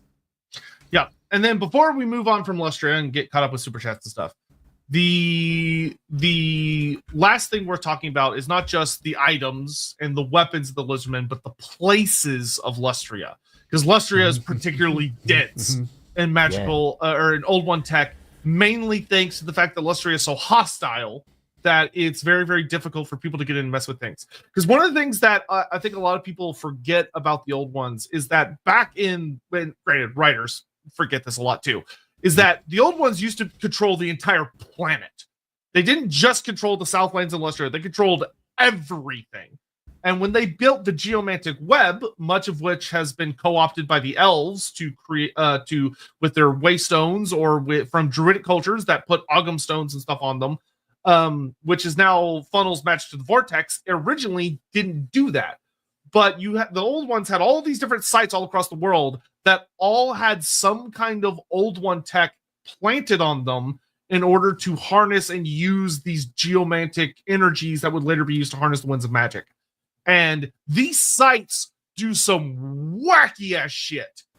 Like, we're talking about things like, there's like the Well of Time, where if you go and you approach it and look into it, you can witness like impossible spans of time, and you can see like your past and your future and stuff. Though there are unfortunate notes where the Well of Time, unfortunately, because of the people that are so desperate to get to it, and the Lizardmen guard it so ferociously, everyone that's trying to look into it and to see the future only sees the lizardmen killing them. That's the only thing they ever see, because the lizardmen are so horribly ruthless about it. Or there are places like the Ziggurat of Dawn, where the Ziggurat of Dawn is this great burning monolith that's got this big fire at the top, that it is believed by the lizardmen. We don't know if this is actually true, but the lizardmen believe that if they take something that has been corrupted by chaos, like an artifact or a demonic weapon or something they just think is corrupted, and they chuck it into this ever-burning magical fire that's spouting out of the top of the ziggurat, it'll cleanse it. Now, is that what it actually does? Oh. Is that what its purpose was for? Probably not. Is there a hilarious story about a dark elf who was kind of insane who tried to walk through it like it was the flame of Assuring? Yes, there is. And he dies horribly. Yeah, and I think this is one of the fun aspects of Old One tech, because the general idea with artifacts of the old ones, particularly when we're looking through the lens of the lizardmen, is that these are all going to be found down in Lustria, possibly in the Southlands, maybe in a sacred spot and one or two other locations. But the answer to that is categorically no. That's not the case. They are found across the Warhammer world, including in even highly populated areas, often trapped inside ancient stones that have been repurposed for different uses down through the millennia. As we have discussed on previous streams, we've got those waystones, as Sotek was just discussing, that are spread all over the world, and that the elves have repurposed to suck the magic out of the world and throw it back into the warp. But they've also repurposed it to hide their own souls in, to protect them from the rapacious hunger of Slaanesh should they die. And at the core of these are ancient Old One matrices that were used as part of their ancient whatever it was they were doing with their geomantic web, and the big span of magic that they had across the world. And they are across the world, everywhere. You hack open one of those ancient stones, the truly ancient ones, the original ones, not the ones that the elves came along after and added to the then broken geomantic web because chaos had done all manner. And they've dropped in new stones in a whole variety of places, built by magic and very different to the original ones. But there are original ones across the Warhammer world. And some of them will not just be simple, let's say, fulcrum points of the geomantic web. They'll be doing something else. And they can be found anywhere. Anywhere. And all it takes is one new thing to happen and they're activated.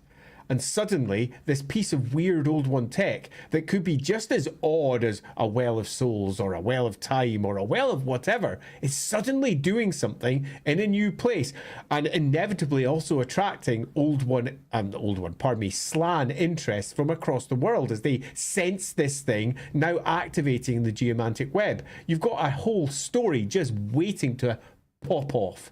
So, yeah. It's cool. And that's all just from what the Lizardman army list suggests. Yep. All right. So we're going to get caught up on Super Chats, and then we're going to be heading into something a little different. So Antonio Renza, mounting now Lizardman, an absolute coincidence. It was all part of the plan. Now mounted the priest on Troglodyte. Hello, dear Italian from? Oh, from it. I'm assuming that's like, I don't know. I don't know what the last bit's supposed to be.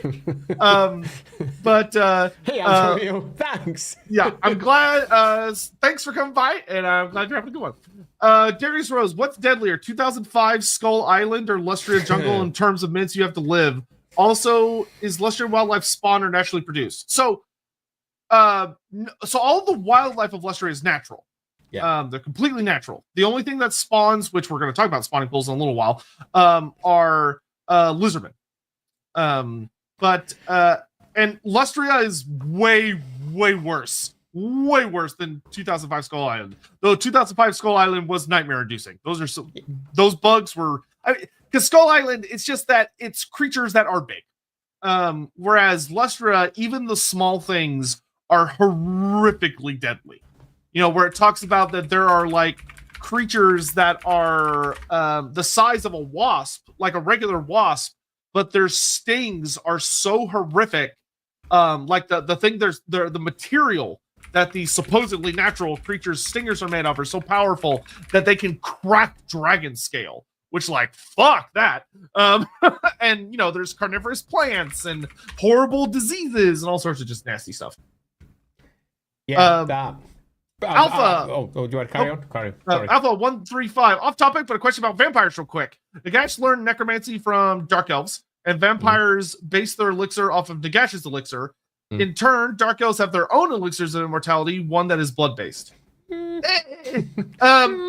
Yeah, so I assume you're referring to the blood cauldrons, but it's not a you drink it elixir, it's a you bathe in it thing. That being said, is that a potential tie you could try and introduce? Sure. Yeah, there's something you can mess around with a little bit there. Yeah, the elixir that was created by Nagash and the eventual elixir that was later on created over in Lamia is a different thing. A very different thing. What the Dark Elves are doing is religiously connected, almost certainly, and involves bathing in blood that has almost certainly also been magically enhanced. Blood, after all, is absolutely suffused with Gyron, which is the magic of life. It's also suffused with other things too. Blood is a natural component of magic in the Warhammer world in a variety of ways because it pulls it in, especially if it's fresh. If it's dead, you're going to get a very different type of magic coming in, and it's not going to be helping you extend your life. In fact, it's going to do the opposite because it's going to be full of shyish instead. So broadly speaking, whilst you can easily say that there are clearly some form of links here that can be made, those links are broadly speaking being made because that's how magic in Warhammer works. It's more the links blood is are a down critical to component. magic. Yeah, blood is a component, but that's because blood is special and does stuff in Warhammer. So I would say in this particular instance that whilst there is a relation there, clearly it's not as black and white. It's not as clear cut as simply saying, oh, it's a blood ritual that does the same stuff. Morning to Crescent. Funnily, the rules for the Blade of Reality were pretty identical to the old rules in 3rd and 4th for demon weapons. Yes, they were. Yeah, absolutely. And they were all based on, loosely speaking, Stormbringer from Michael Moorcock. Fire I got Snake. to mention it once. Yeah, everyone took a shot. How terrifying is it to actually fight ghosts? Pretty awful. Yeah. Because Warhammer Fantasy is brutal about how ghosts work, which is that if you don't have some form of magic, you're fucked. There is, and by magic I mean anything magical. So like blessings, you know, from a god or an enchanted weapon or something like, or spells or anything like that counts. But if it's very straightforward. If you do not have some sort of magical way to harm them, you cannot hurt them, but they can abso-fucking-lutely hurt you. And it goes further than that.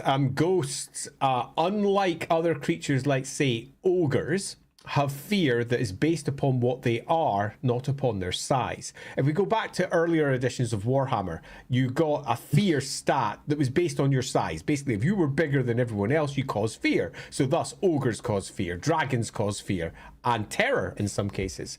And that rule got simplified just down to you cause fear or terror. Undead always had that rule hard-coded into them. And that's because undead in Warhammer are terrifying more than just the fact that they're dead. More than just because you can't really hurt them. The magic that empowers them, that impels them, also comes hand in hand with making you afraid. It means that, for example, if you're to meet a ghost on the road that's in a very poor state and just wants to have its bones buried, you're still doing fear tests, even though that ghost might look like just a normal person sitting on the side saying, "Hi, come and give us a hand. My bones need buried." Everyone's going, "Fear test! Crap! It's a ghost! It's a ghost! Fear test!" Because they are inherently scary because of the magic that is wreathed through them. Not just the obvious, the shyish, and shyish often comes, that's the magic of death, one of the winds of magic. Shias is interlaced with a lot of fear-inducing elements, but also the Ulgu that often comes with them. They're insubstantial and wispy, and Ulgu is in many iterations of it the wind of terror, making you very afraid because it can just spin up your worst imaginations. So these winds are flowing through these ghosts, and it causes you to react badly. Everybody universally has to test for fear, even if it's a Casper the Friendly Ghost. Does silver work on ghosts? Yes. So depending on the background. Depending. Most of the time, a silver weapon gets the magical attack straight. But some writers forget that or say no. So it depends. I'd say most of the time, yes. But yeah. It's exactly that. It's yes unless it doesn't. Yeah. Biofoot, what does the prevalence of Old One tech tell us about their intentions and outlook on the future? Are these why they are meant to be or abandoned? Okay, that's a genuinely very good question. That's a great question. And this one it's up to you. Because I will guarantee you most of the writers were not thinking about this when they created it. And because the idea, so like if you watched a lot of Lorebeards, you'll know, especially back in the Old One stream, that one of the things we talked about a lot was the Great Plan. And the idea that it seems pretty much guaranteed that the Old Ones intend for the Warhammer world to be destroyed at some point. Now, the way it gets destroyed might not have necessarily been their preferred way it goes down, but it seems like inevitably that was part of the idea.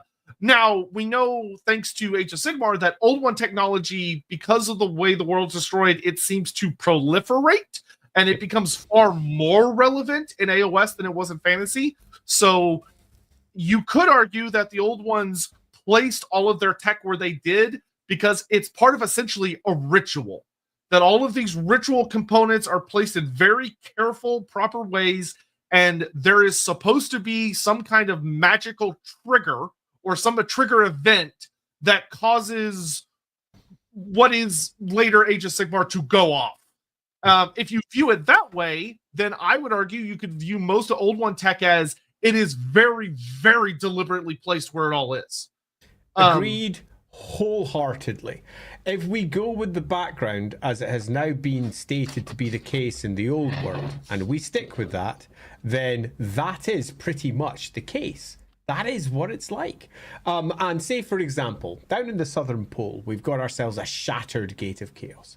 It blew up and all the bits of tech that was there splashed out all over the place, and there's warpstone everywhere, and it's awful. Then the Warhammer world blows, and all these bits of half weird tech spins out, and it's all sort of magically impervious, and the blowing up of the world doesn't blow up the tech. If anything, new worlds might spin around some of these bits of tech that have come out. It's almost like the destruction of the Southern Gate was always planned, and all the individual little bits that are made that comprise the original gate were never really intended just for the gate. They were also intended for what came after the gate, what happened in the Southern Waste, and then later what happens in Age of Sigmar.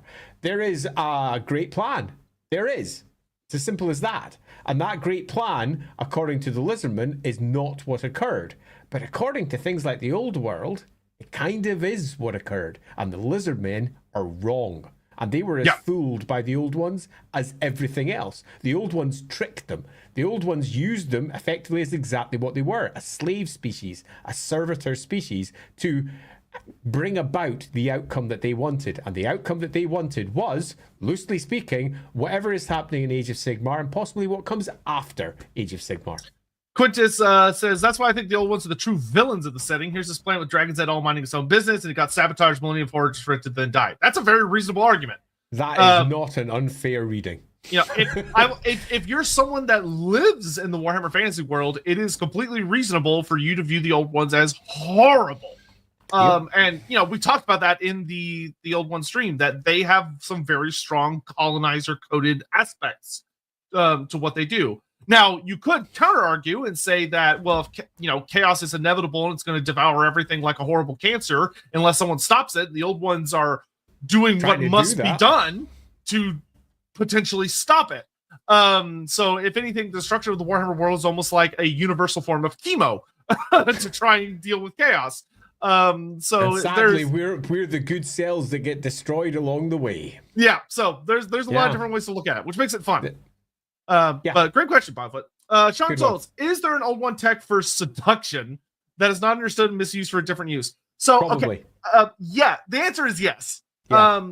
There's a good example of this, not exactly seduction per se, because seduction has certain implications. But take, for example, there's a magic item called the Lash of Itziodel, or Ishiodel. And the Lash of Itziodel... Every time. Yeah, every time. But no, actually, it's a Z, not an X, so it would be Ishlazodel. Yeah, anyway, it's a lash that it allows when it entangles some kind of creature or strikes a creature, it utterly dominates them. And it's noted that the old ones used it in the primordial world to get control over all of like the big dinosaurs and stuff that we know about. But it gets stolen by dark elves who use it for dark elf shenanigans. But so something that would be used, because what is seduction when you break it down? It is compelling a creature to breed. Now, when we think seduction, we think of sentient creatures, being romantic. But for old ones from a distance, it would be creating old one tech that would say compel their new species they just created to propagate. That is something they would absolutely have done. 100%. So this one here, is there old one tech for seduction? I changed that word seduction because it is so heavy with connotations, and I would replace it with, is there old one tech that enforces others to breed according to the will of the user? And the answer is demonstrably yes. All of the species, as we understand them in the Warhammer world, have been to a degree either manipulated, used, created by, or simply bred by the old ones and their servitor species. So, for example, the elves may have been responsible for doing some of the experiments on early humans. We don't know that's not the case. That's just one example of something that could be done. They absolutely have stuff that did this. Now, do these things still exist? Probably in some form, and probably being misused as something else entirely. The likelihood of it being used to, for example, enforce breeding is low, but the likelihood of it being used to, for example, mind-to-mind contact with an animal and make it do whatever they want is high. Yeah, I mean, yeah, imagine. So I would, yeah, so the answer is yes. Yeah. Yeah. Hammond, how would the old ones play hide the zucchini? So you jest, Stark. but yeah, it's such great writing. But I would say that the old ones are very heavily implied to not really be purely physical beings anymore. They're elevated beyond that. To them, the difference between reality and the ether has been stripped away. So I would suggest they probably didn't breed anymore, which likely is why they are not around. They seem to have been a stagnant species as far as like population is concerned. Good answer as any. Because if you're eternal, then what would compel you? Yeah, quite. Charles CK, do old one technologies degrade /rust/ lose batteries over time? Yes, they do. And are they so super sci-fi advanced that they functionally can't be stored? So it depends on. That's also the case. Yeah, it depends on the specific piece. There are some pieces of old one tech that have become so run down they no longer function. Yep. And they require repair. We actually see lizardmen mess with these kinds of things so the lizardmen, a lot of the rituals the lizardmen do are about repairing old one tech. And so like and maintaining it. So there's one of my favorite stories that involves the lizardmen is there's a story that it's from a Slaane's perspective. And it basically talks about how there's the skinks do this ritual every spring equinox or something, and it's evolved over hundreds of years into this super ridiculous elaborate ritual where it's like hundreds of skinks and a great feast and all this crazy shit happens. But from the Slaane's perspective, it's every such and such cycles, the skinks are supposed to pick him up, take him outside, and he wakes up briefly to basically do the equivalent of entering in a mental passcode, hit enter to make sure that it cycles through a cleaning process, and he goes back to whatever he's doing. And there's a moment where the Slann in this essential story becomes, because Slann are usually not paying a terrible amount of attention to their physical surroundings because they're busier with way more important things. But there's this one time the Slann notices what's going on around all of this, basically him entering a passcode for the cleaning cycle on his dishwasher, and he's like, what is going on? And he has no idea what the skinks are doing. But because for they've him, gone so ritualistic in what they're doing, it's no longer what it originally was because so much time has passed. Yeah, and for the Slann, most of the time they just go, you know what, it's not hurting it, and it's not getting in the way, so I'm just not going to worry about it. I've got things to do, goddammit. Yeah. But most Lizardman tech does require maintenance. Or Old One tech requires maintenance. Not all, now, there are some pieces, a lot of pieces that pop up that, require, that are just seemingly incredible and always will be. But even when we're talking about like the various items we've spoken about, like there's one called the Cube of Darkness, which it's this elaborate, almost like Tetris cube. And when you input the right command, it opens briefly and just sucks in all the winds of magic and just instantly devours all the magic in the area and snaps shut. And it has to go through a recharge. It can't be used endlessly. You have to wait for it to be able to be used again. Or there are some pieces of Old One tech where the lore explains that it's for a battle, it's one use only, and it explains in the lore blurb that certain things have to be done before it can be used again. Yeah, and I'll add on top of that as well that there are multiple examples of Old One tech that are, let's be as blunt as we can be, created from metals that are effectively indestructible, created from materials that do not decay. So there are many examples of power sources that need to be recharged and things that need to be done, many of which are magical in nature because they're using the geomantic web or they're putting it under a particular cycle of the celestial bodies at a particular point of time when magic will siphon from the other planets into the Warhammer world. You've got to remember that perfect geometry that all of the solar system is currently in. But not only that, multiple Old One artifacts are also split, broken up. Bits and pieces of them have gone in different places. The number of stupid quests that will be picked up saying, "Aha! I'm looking for the Old One artifacts across Lustria. If I bind them together, Luther Harkin, a god." Luther Harkin, aha, aha, aha. Exactly that. But it's a classic, and that's because each element is effectively indestructible, but the machine itself is not. So the machine itself can be broken up, meaning that even the most powerful, seemingly indestructible machines, artifacts, don't necessarily work because they've been broken or a core component has been taken off, or core components have been taken off, like the 10 examples, because they all know, the Lizardmen, that single component will keep them warm. So they take that component out. Oh, we found one, and they take it out of the device it was actually in, and they pop it up, and suddenly they've got a new sunstone to bathe underneath. Life is good. But that could have been an engine for something else completely different. So it's not just that they go on forever, and it's not just that they're sometimes broken. It's not just that they sometimes require ritual. It's that the machines themselves are often only a small part of a far bigger whole, so they'll often not work because they have been dismantled either by individuals, time, or destruction. Yeah, and Lithium Blue Them is actually absolutely how the Slann feel a lot of the time. Neil Haystack says, but Lizardmen have writing. No, why don't they leave instructions written down? Seems a huge oversight. So the Lizardmen do not have standard written language. Their language is much more symbolic. Like it communicates ideas. And the problem is you have to remember that there are different levels to their writing, where a lot of the instructions, as you put it, were written by the Old Ones.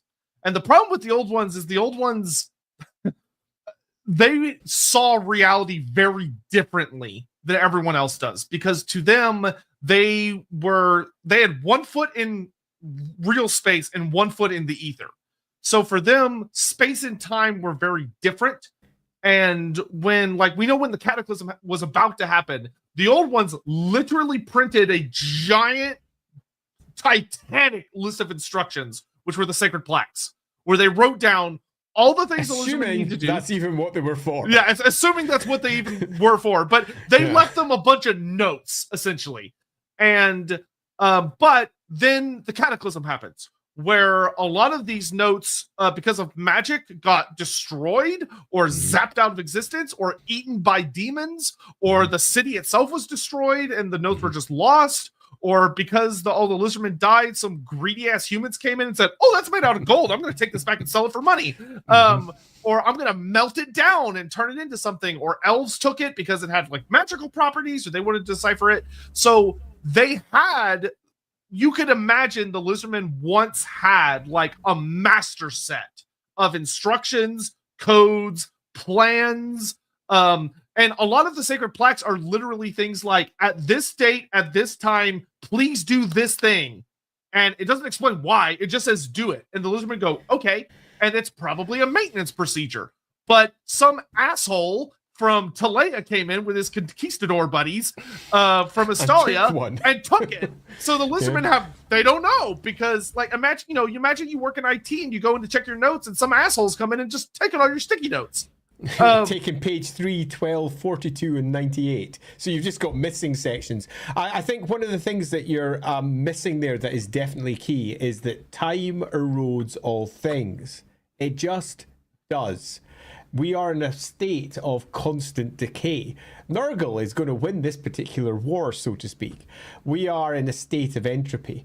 And no matter how perfect the original note may have been all those thousands of years later, as time progresses, as the Slan who understand it sleep or are killed, as further repeated generations see this note, the note itself crumbles, it gets replaced by a new copy.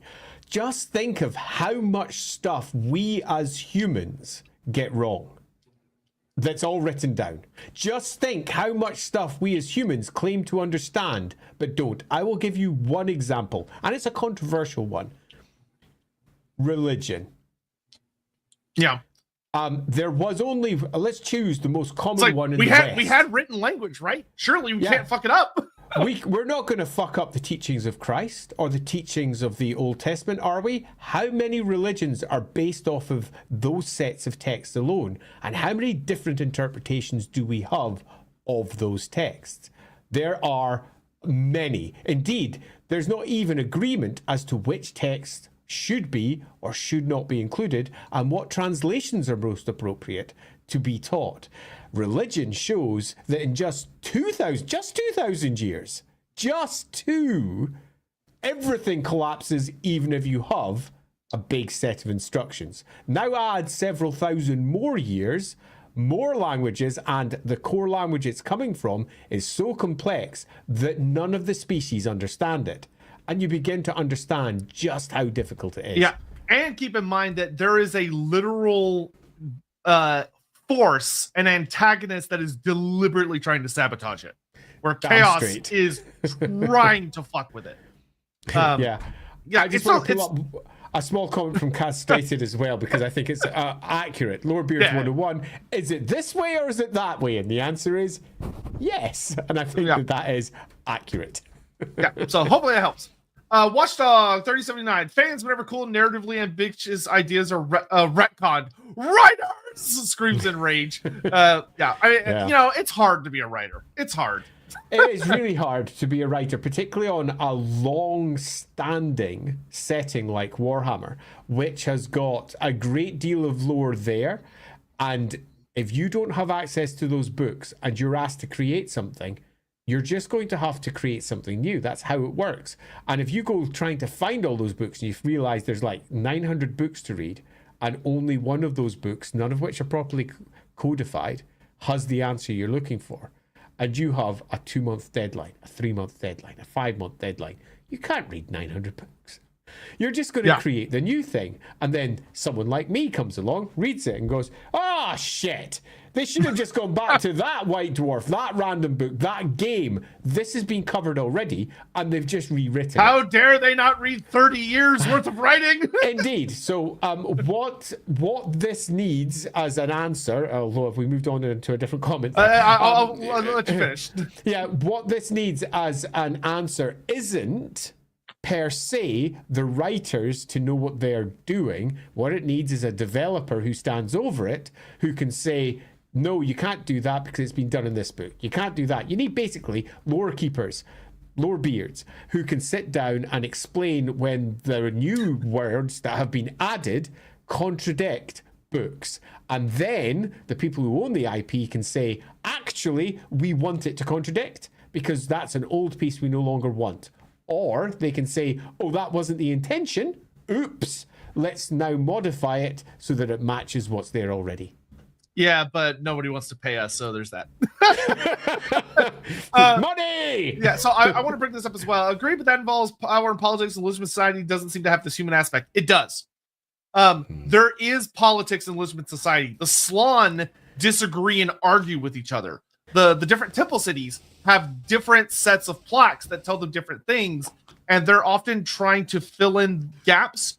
But like, there's a note with how like the plaque of Sotek from the city of Chakwa, the prophecy of Sotek very deliberately said, hey, Skaven are coming at this time. This is going to happen. And the Slann of Chakwa looked at this and went, that's pretty suspicious. That's pretty nasty. And they checked and they realized none of the other temple cities had these plaques. Yeah. And so they deliberately hid these plaques away because they were scared the other Slann would look at it and say, those are erroneous.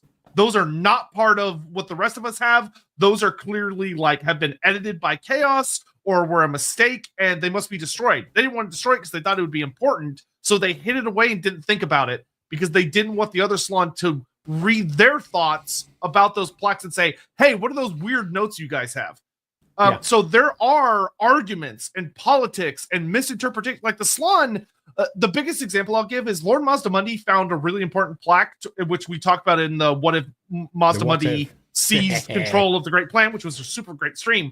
And Mazdamundi found some plaques, and he basically went on a vacation for months by himself to some really powerful, magically attuned shrine that's bathed in the winds of magic, so he could just think about what he was reading and trying to interpret it. And he is the oldest living Slann there is, and it took him months. Yeah, and that's just the Slann. Now we move to the the Skinks are a whole other mess. And now there are many who go, yes, but they're almost mindless automatons, aren't they? Well, they may have been once. Go watch our Tannerwood stream. The rise of Sotek changed everything. The lizardmen moved from being a servitor species into a fully functioning, God-creating species, unlike what they were before, which meant that they had imagination, passion. They had a whole host of emotions that were clearly coming forth that weren't there before. Take a look at those red-crested skinks. And if you don't know what I'm talking about, check our Tannerwood stream, because we dive deep into it over there and explain how the lizardman species as a whole has changed over time. And they are now as passionate and as emotional as the other species, but just in a very different, cold-blooded way. But they have their own politics, they have their own ways of life, they have their own cultures, and they all, kind of like all cultures, disagree with each other on lots of core fundamental points. The lizardmen are far from united.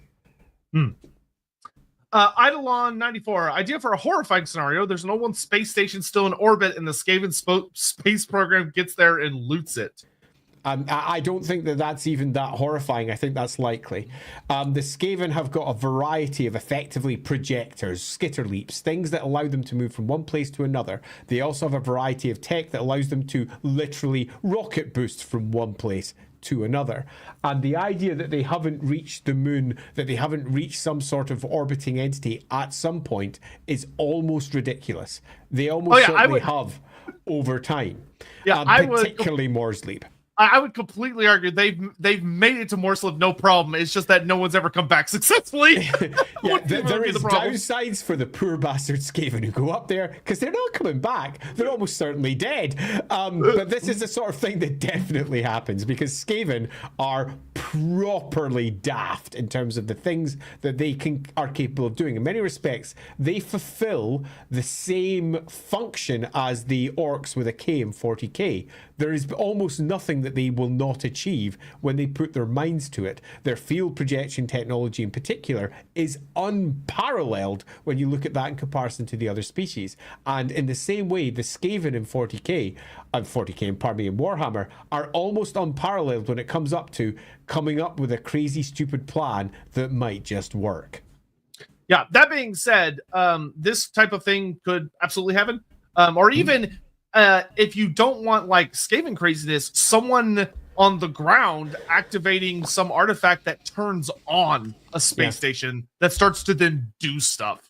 That would be quite spooky. I know I often do this where I say, I did this in a previous campaign, but I did that in a previous campaign. It really is on the Lorebeards bingo card at this point. Yeah, it really should be, because I had done this where there was 20 Old One artifacts that were in orbit around the world, and they were each associated with one of the cardinal zodiac symbols, and had been since the beginning of time.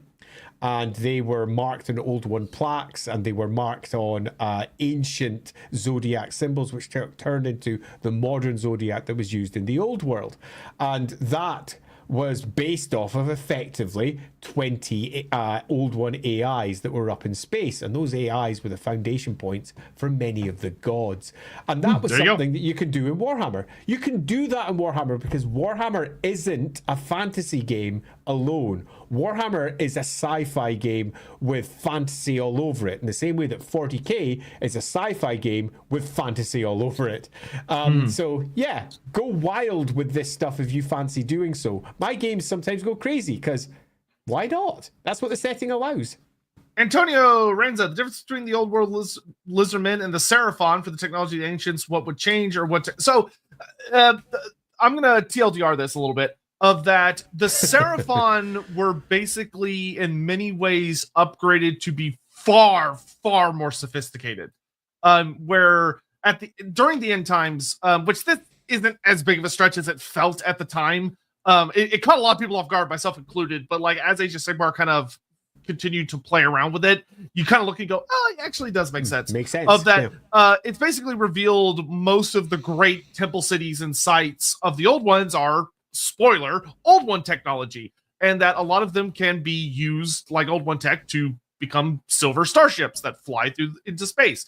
And at the time, it was ridiculous, but you look at it now and you go, "Oh, okay, well, that's not really that much of a stretch."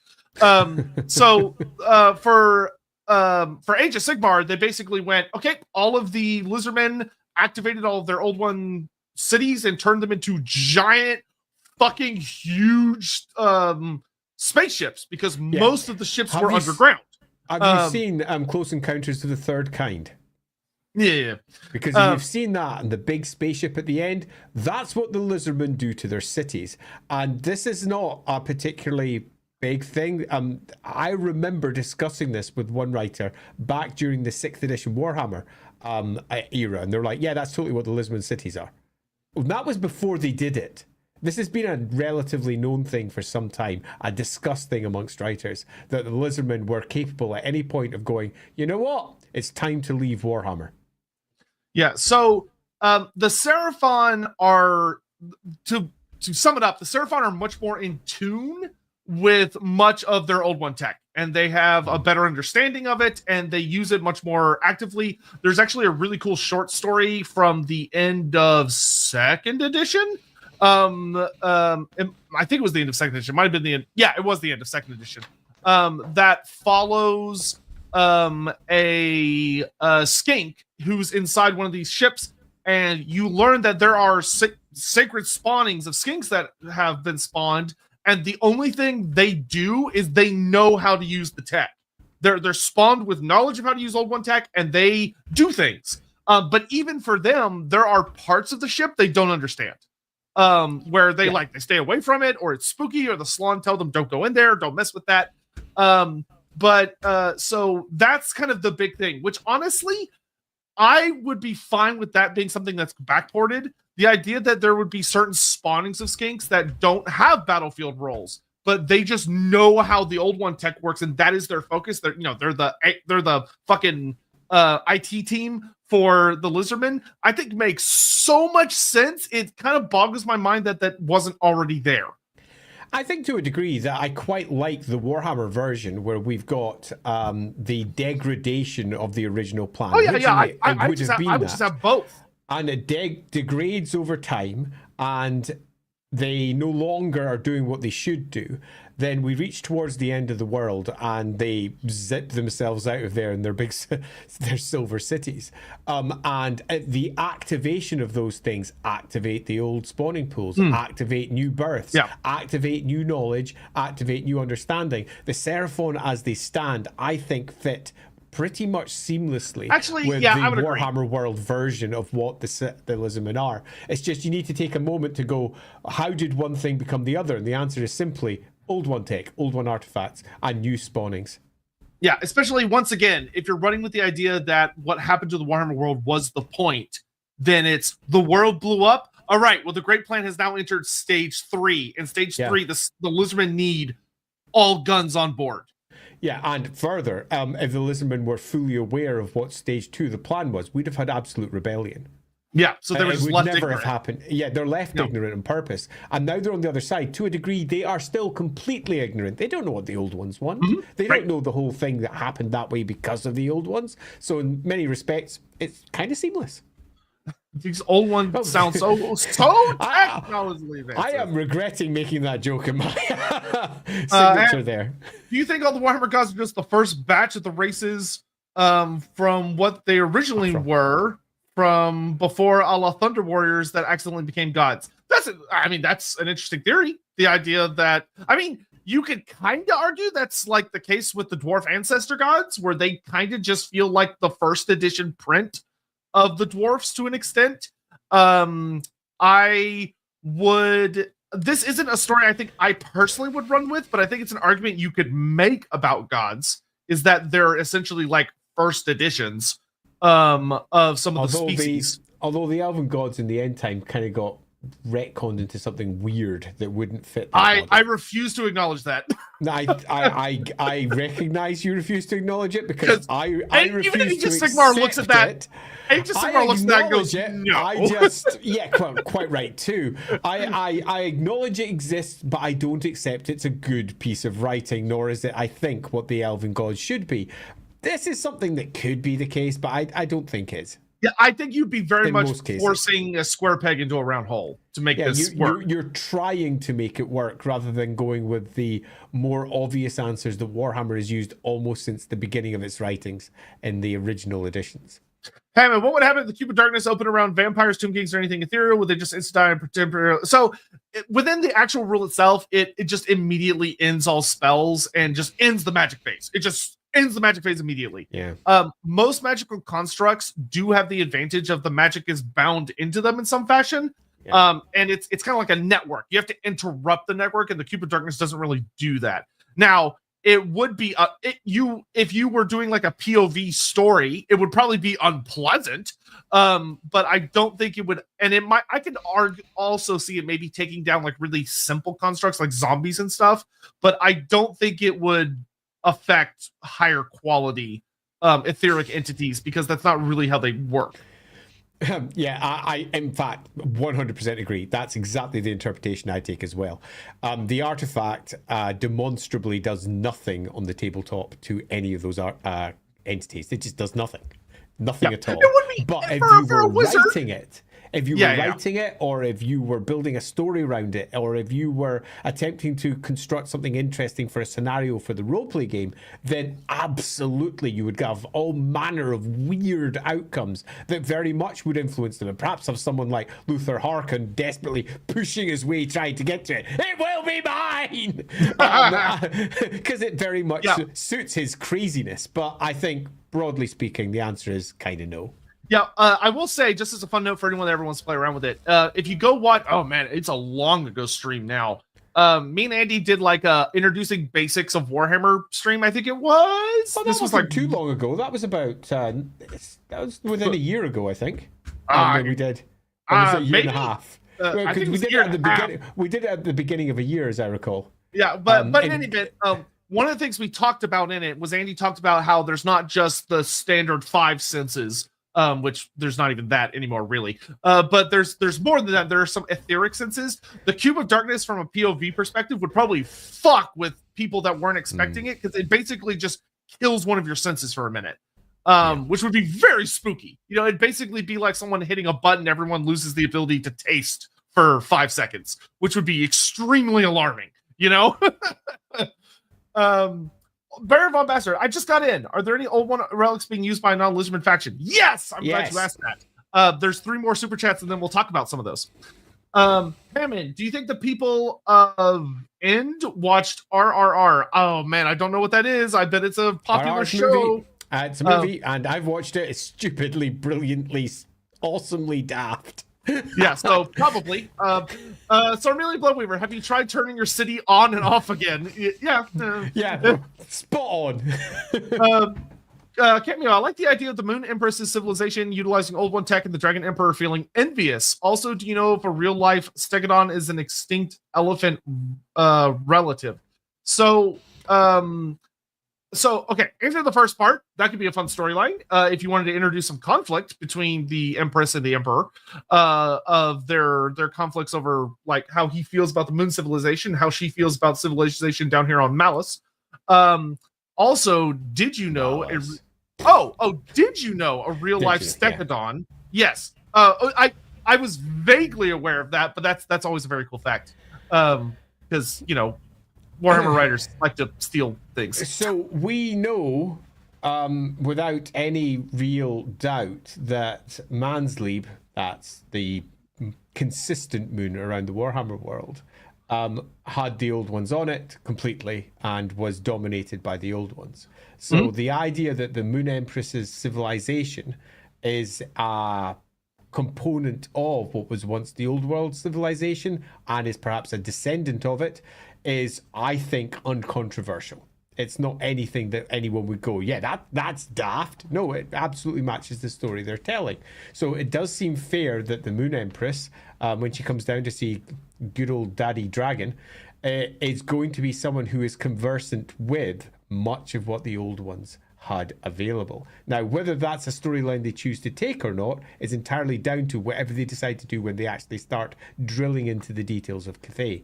Having said that, though, the Moon Empress is, I think, a far more important figure than many like to think of her as, because many of them just go, oh, well, she's the wife who spat out the dragons, isn't she? Yeah, no, she's the Empress, and she brings something very different to the table. Yeah, I have my own theories that would probably be considered somewhat heretical. I do enjoy a heretical theory. I can see, bro. Are there any other stories of other races that have shown up from outside the Warhammer world and then left? Took a look from orbit and said no. So funny. That would make for a very good story, actually. But generally speaking, no. So this is one of those things that if you were heavily diving into a roleplay type look at the world, like a detailed look at the history of the world, something like this might come up.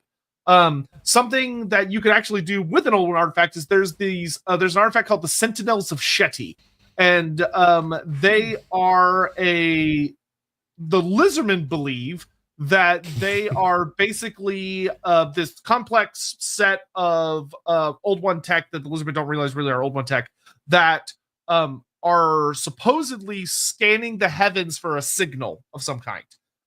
They're a very obvious program. Yeah, they're a very obvious reference of just scanning for aliens. But there was an incident where a skink priest who's in charge of the site heard something. Like it's very flatly stated that he genuinely got some kind of communication from somewhere in space, from outside the Warhammer world. And he went to the salon and went, oh my God, the old ones are contacting us. And the old ones were like, whoa, shit. And the salon they went and checked it, and they couldn't really find anything. And they talked among themselves, and they basically went, you either misheard or you're full of shit or something, whatever. No. But we know for a fact something contacted or got picked up.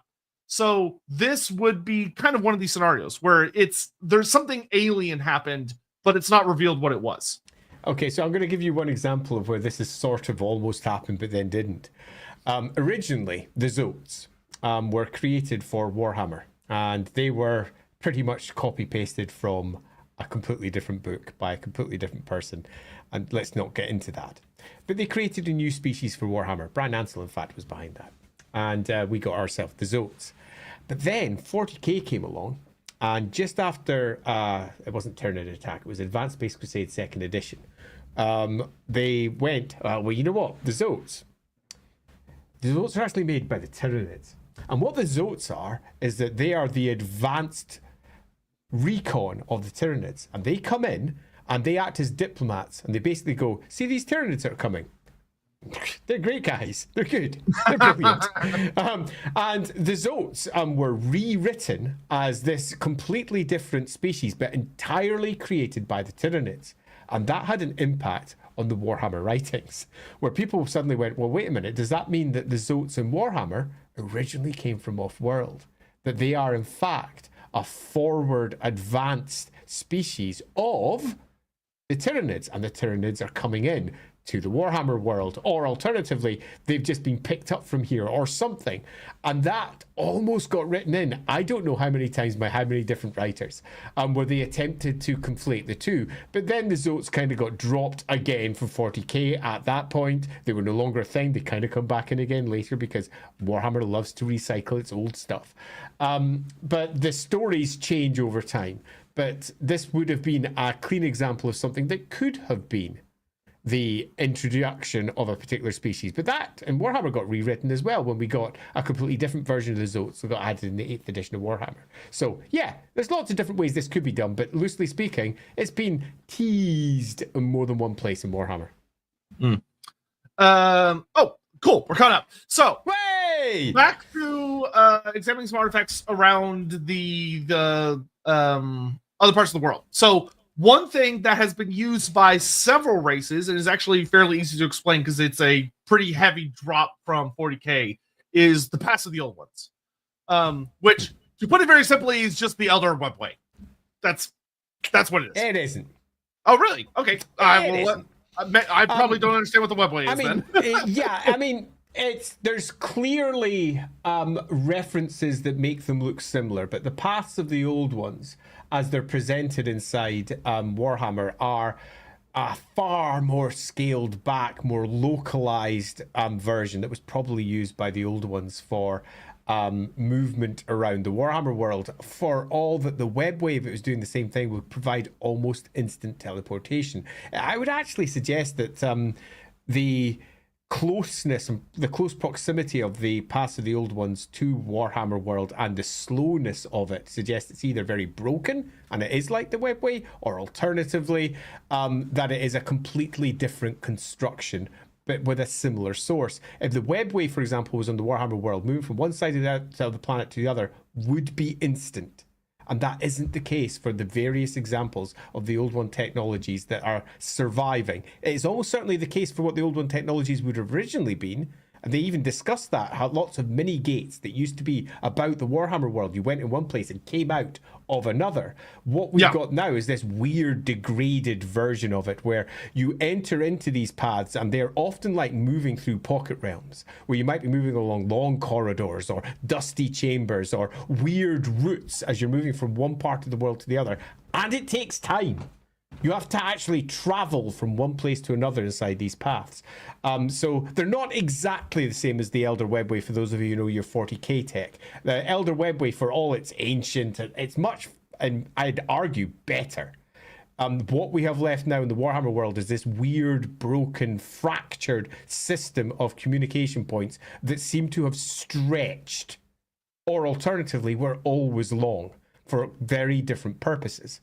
Yeah, so, and for those that don't know, so I'll just explain what they are, because someone might be like, what the fuck is a Webway? The Paths of the Old Ones are basically that there are many different sites around the Warhammer world where you can step into, like Andy kind of said, almost a pocket dimension, where you enter a space that is essentially the Old Ones created tunnels through the ether. Yep. And it allows you to travel significantly faster than you normally would For instance, Gotrek and Felix do this in the book Giant Slayer, where they basically go from Sylvania to Albion in like less than a day, by essentially walking. But it's also shown off in that book that the Paths of the Old Ones are fucked up. They're not safe to travel because many parts of them are broken. There are parts where the ether is essentially leaking in. You can walk out of it or fall out of it, and there's poor Felix sees some shit there. Yeah. Felix falls out of it for a bit. It's not a good time. And the demons that are in there are horrible because the demons that we get in most of Warhammer are demons that have come into reality. So reality kind of compresses them in a sense and fits that they have to obey the laws of reality while they're in reality, and that limits their potential. We see like one demon, if memory serves, in Giant Slayer, and that demon is one of the strongest motherfuckers that shows up in the entirety of the Gotrek and Felix saga, where Gotrek gets his shit rocked. It's not until Tekla shows up and pulls Tekla shenanigans, because he's a wizard and he's able to wield ether against it, that they're able to deal with it. And so like going in there is usually a death sentence because you can get lost. So it's not meant for people. The lizardmen use it sparingly. Yeah, I'll go slightly further. It's not so much it's not meant for people, it's no longer fit for people. Yeah, it's no longer, that's fair. Because it has broken. It's also pretty much impossible to access outside of abnormal situations. There's the idea that the Paths of the Old Ones were thought legendary before they were discovered by Gotrek and Felix, but you tend to find that whenever something pops up in Gotrek and Felix for the first time, one book of generation later, it's the standard all over the place. Take, for example, a big flying dwarf ship. Now, they all have them. I'm going to bring up this comic because I think there's actually something to it. They're like the service corridors that sit beneath, rich people's houses or theme parks. And you know what? Needle in a haystack. That's a better way of describing it than the it is. Others that I've seen, because the point-to-point teleportation through the gates, almost like the realm gates, for example, from Age of Sigmar, those existed. And they're almost all gone. The big, huge gates that they used to travel from one star system to another, possibly from one time or galaxy or realm to another, they have also gone. We have nothing of that left. But what we do have left is the service corridors that lie behind it all. And they're slow by comparison. They were probably used for some function back in the day, but they probably weren't used for what they're being used for now, which is transport. The transportation was used by effectively the realm gates, where they move from place to place to place to place to place around the Warhammer world. Instantaneous movement. I want to go from the pawn all the way down to Illustria. I go through the gate and I'm there. But there was also these tunnels that had been bored through the aether, that they were used for something else. Were they used to move magic? What I would say is, one of the things I think it suggests, I want to say it's in I don't remember if it was the 7th or 8th edition Lizardman book, was that they talk about the portals that allowed the instant teleportation were like people sized, like an individual could step through. But the Paths of the Old Ones are wide enough that armies march through them. Yeah, and it's interesting. They are different. And each of the paths, when the rare examples where you see them described, are also different because they have internally changed. And we also have other versions of paths, whether it's the World Roots, the Wheeled Way, or whatever, that kick around out there too. But the paths of the old ones are a very real thing that are riddled through the Warhammer world and under normal circumstances can't be accessed. It takes something special to get in there, or a unique event, or a piece of lore that nobody else has. And if you do get in there, you can follow through a path and come out at another fixed location. Sometimes there are splits, so to speak, so you could end up in different locations. So if you're someone who understands how to navigate through them, then you can do so. It's a little bit like the Wheel of Time and its ways as they move around in there, if you've seen the Wheel of Time or if you know those novels. They're a little bit like that, but they're a little bit broken, just like the ways in that as well. But as to what their original purpose was, it seems likely it wasn't for transportation. After all, the big gates, some of them like miles wide, that could take take enormous ships passing through. Whole cities could pass through them. That was used for point-to-point teleportation. Lots of tiny little gates where individuals could move through. Effectively, little stargates where you just pop through point to point. And because the distance is so short as far as the ether is concerned, it's instant, like the webway over in Warhammer 40k. But these pads are quite different. These paths are weird, interconnecting tubes that move through the aether and are no longer safe for one reason or another. Yep. All right. We're going to get caught up on Super Chats, and then we're going to dive into the last two categories, which are controversial but fun. Controversial fun one. Kremgelto. I was one, but now I'm many. We all agree on one thing. Yeah, you were one, but then you got obliterated out of existence, which is why you're many, because you're many little specks of dust on the motes of the wind. Get out. The Palantir. This is my first time catching a stream. You both rock, but unfortunately, have unfortunately inspired my self-indulgent, self-insert fan fiction. Look, there is nothing wrong with self-indulgence. What is roleplay if not that? Just go wild, man. That is a very funny way to describe roleplay. That's basically what it is. Hammond, do the Sentinels of Shetty, that's not how they're spelled, but yes, it's an X instead of the X, SH, have the second have a dad that almost died from choking on an Egyptian Nehekaran date reference to War Pharaoh. I haven't played, sadly, Total War Pharaoh, so... I know the cutscene you're talking about, but I don't know what the Sentinels of Shetty have to do with that. Oh, Shetty the Second. Oh, okay. As in, like, that's a person's name. I see. I see. Okay. That makes so much more sense. You got there in the end. There you go. Searing Doom the coat. Find me lizard trinkets. You don't need a Searing Doom. I just got to say it one more time. I fucking hated Searing Doom in 4th edition because I had a 72-inch range, which was basically the length of a 6-foot table, which was so long. Which was your standard biggest wide, table. Okay. And I would often be playing giant games of Warhammer on like 10-foot tables or whatever, and that was the fucking sniping spell that you get. I'm miles away. Little wizard gallops out. Look at me, little go wizard. Zap! Fucking hated it. Unless I was using it. Great spell. What music does Slanesh prefer? Eldar Wub Wub. Eldar Wub Wub. Yes, I'm sure Slanesh does. Eldar Wub Wub. Kalski, we'll go with that. Is it explained anywhere why there are no attacks from the Southern Chaos Gate? Slon related with their presence in the Southwest. So, some writers have tackled this. This is actually tackled in the Lustria book. So, the first explanation that's given is that the distance between the Southern Chaos Wastes and the rest of the world is pretty long, and it's a horrible, tempestuous, nasty ocean that is very difficult to get across. But things do get across it. And the second thing is that the lizardmen and the high elves generally handle it. Like all those towers the elves have along the south of the world is to guard against the Southern Chaos Wastes, as well as maintain their ocean-wide network.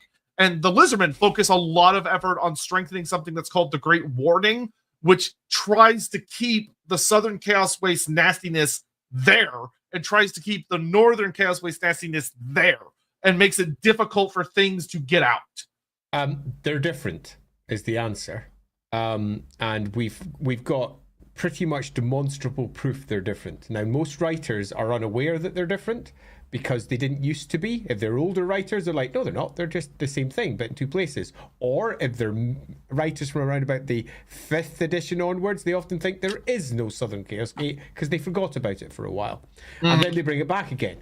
But they're different. And why are they different? Because in the north, we got Morsleib.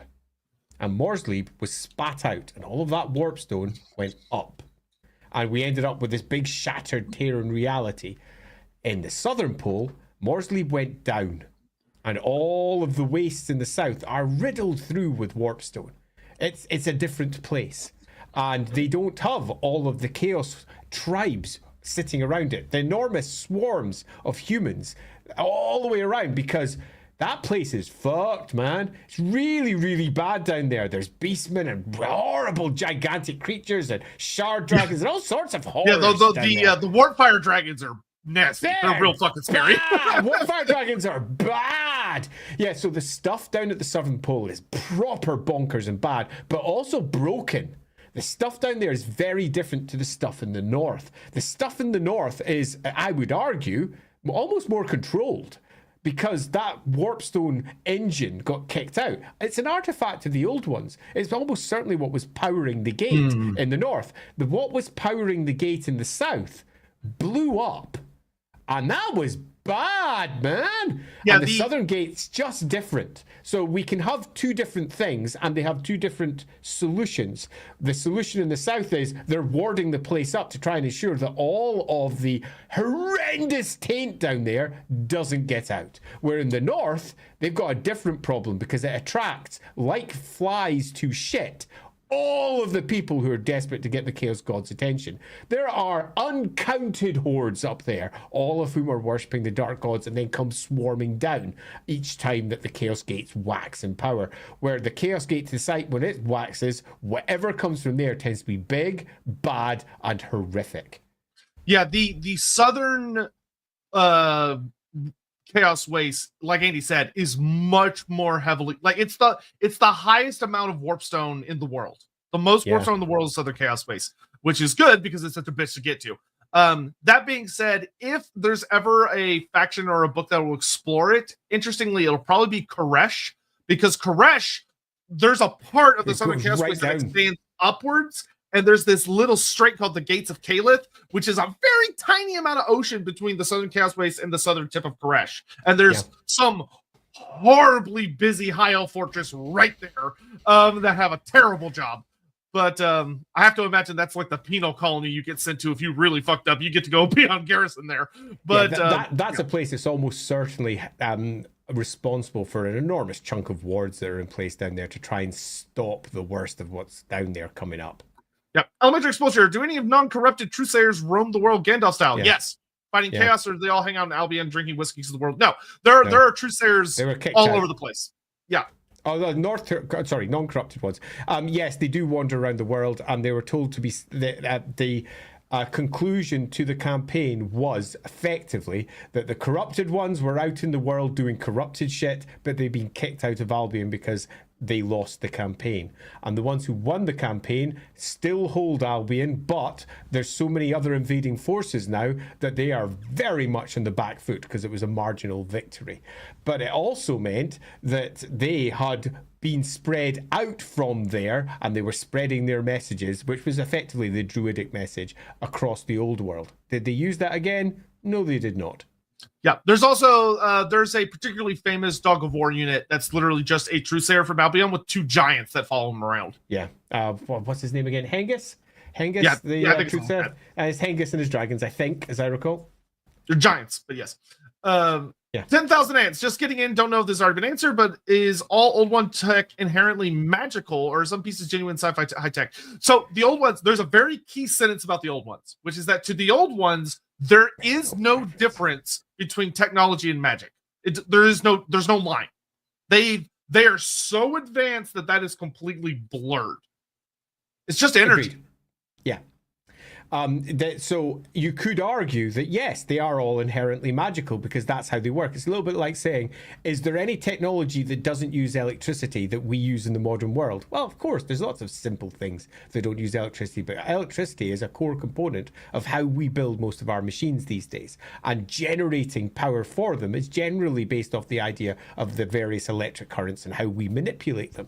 Somewhat similarly, the magic part is their electricity. That's how they power everything. It's all working through magic. So the answer is inherently, kinda, but there's lots of examples of stuff that might not necessarily just use magic.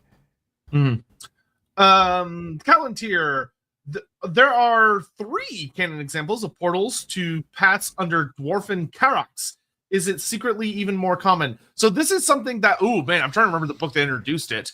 There's an I don't remember exactly which book introduced it, but there was a book that introduced that there was a path that was kind of vaguely discovered that caused a dwarf to functionally kind of teleport from the World's Edge Mountains to Lustria. And you could look at that and go, oh, the mine of the bearded skulls in Lustria kind of makes sense because of that, or whatever. And this really got heavily picked up by the writers of Cubicle 7, who played around with it in the Lustria book and have further played around with it in the newer dwarf books as well. Which the idea that the absolute depths of the dwarf Carax might accidentally tap into something like the Pass of the Old Ones or some other like portal that accidentally kicks them off somewhere else is not that far-fetched at all in the slightest. Any number of Carax are going to be built over important sites that the dwarves might not realize is an important site. I agreed completely. The old Carax were, the oldest Carax in particular, were a part of the existing network of the old ones. So the idea that there is pathways connecting to them is not only not controversial, it's inevitable. They are going to be there. Now, again, I think it's fair to note that these pathways are unlikely to be old one pathways used for teleportation from one place to the next. They were probably for something else, possibly to ensure that some geomantic magic could pass through from one side to the other, like a cable. Imagine it like a cable, and people could go in there to maintain that cable because it's a relatively wide space. We don't know what they were originally used for, but because we know that there was instantaneous movement in a variety of other ways, we know they probably weren't used for movement. So this is, yes. Are they common? No, because many of the holds were founded long after the old ones. So common, I don't think would be quite correct, but I will say that exits and entrances to the paths of the old ones are probably much more common than people realize. It's just they're hidden, broken, no one can access them, no one knows how to access them. There might be a path, say, for example, between Altdorf and Laverne. I know that's ridiculous, but Altdorf is a nexus point of magic, which means it's a nexus point of all of the paths of magic that cross the Warhammer world, which means that the likelihood that there's gates there are super, super high. But have they been found and are they used? The answer is no. They just haven't. Yeah, especially because that gate might only be operational at like a certain time of year, or like when the winds of magic are blowing particularly strong or something. Yeah, and these aren't gates that are generally just sort of, they open and they shut, or that's just a door that you can open up. Most of them require something to occur before you can enter them. It's a little bit like a real door. It's got a handle on it. You have to pull and open, but it's not a handle. It's a mystic thing that has to occur, or a thing that has to be slotted in, or something, which means that they are never, ever encountered. I would say, though, that it's quite likely that the vast majority of them are not indestructible, because most old one tech appears not to be, but almost certainly very, very, very tough in some fashion or another, meaning that most of them are probably still there. So this is a perfect segue to one of the two semi-heretical, but in my opinion, completely incontrovertible discussions that we're going to have, which is that Old One tech. There is actually a very, very common piece of Old One tech that can be found. Well, I don't know about very common, but compared to the other Old One tech we've been discussing, is very, very common, which is the metal known as Gromrill. Gromrill. The Gromrill of the dwarfs is literally just pieces of Old One tech that got... So when the Old One tech blew up way back and showered across the world, a lot of pieces of Old One technology were destroyed in terrible cataclysmic bombardments and explosions, as like there was feedback, and it wasn't just the big polar gates. There were a lot of destruction on the planet itself as that shockwave rippled around the world. And a lot of these pieces blew up into lots of little shards or rained down from the heavens and got embedded deep within the earth in all sorts of different places. And this would later be mined up by the dwarfs, who fortunately had an ancestor god who knew how to work it, because he was taught how to work it by some mysterious force within the glittering realms. Yeah, totally. Gromrel is star metal, as it's often referred to, because it is often associated with great impact sites where the Gromrel has embedded itself in the ground and they've managed to get it out. Is almost certainly Old One in origin. It's probably what much of their nigh on indestructible machines were made out of. When they get a big vein of it, it's probably just a long strut from an ancient machine that may once have been there, and they work their way down that vein, pulling that metal out. Note that there is pretty much no Gromrel in, say, for example, Ulthuan, and there's a reason for that. Ulthuan was shielded, completely shielded by the gods during the first explosions that happened across the Warhammer world. When it went boom, Ulthuan was protected, as were large chunks of the Lizardman areas and similar. So the places that weren't protected, the high mountains, the open plains where the humans were, are where most of the Gromrel landed, the mountains in particular, because they weren't protected. Boom, they come in, and the dwarves then mine them out later. And so important is this metal that the elves ended up having to try and create their own version of it. Ithilmar is a fine example of that. But yeah, so fun fact, Ithilmar, don't be deceived by the fact it's called sky metal. It's called that because it's as light as the sky, not because it's from the sky.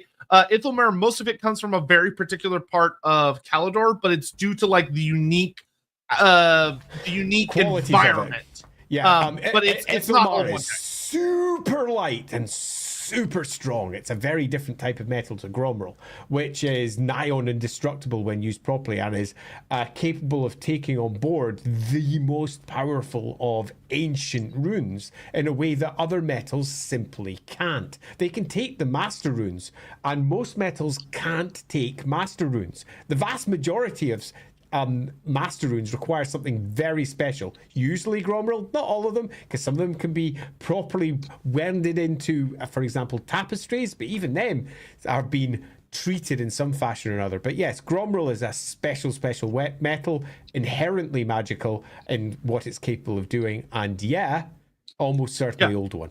Yeah, almost like it was a metal that was specifically designed by a super advanced race to take magic as if it were instructions, like someone creating a circuit board for a computer. 100%. I think it's quite, if you want to just be nice and simple about it, in a sort of almost modern day sci-fi equivalent, it is a programmable metal.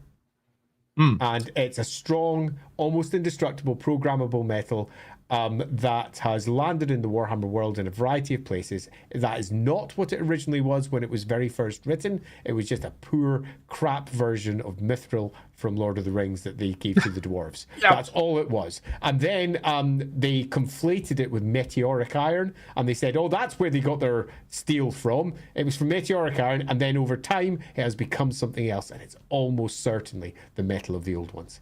Yeah, and what I'll also note to kind of come back to Callantir Super Chat real quick is that if you think about it as well, the dwarves tend to first find like a valuable resource, like a Gromrel vein, and then they make a mine, and then the vine eventually grows into a Karak as they dig deeper, deeper, deeper. The idea that they might accidentally stumble across a part of this Gromrel vein that's still a functioning machine, and then it does something, could absolutely happen.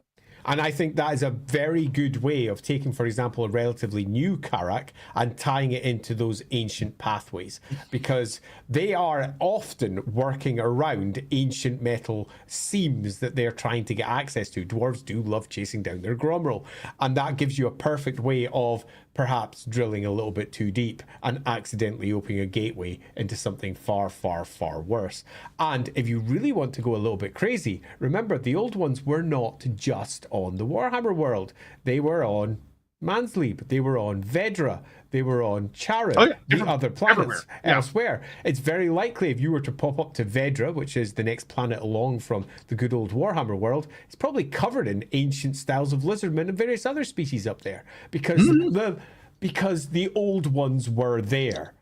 So you could end up being on a completely different planet going through this gate, thinking that you are perhaps in Lustria, which is also kind of fun. Yep. So that takes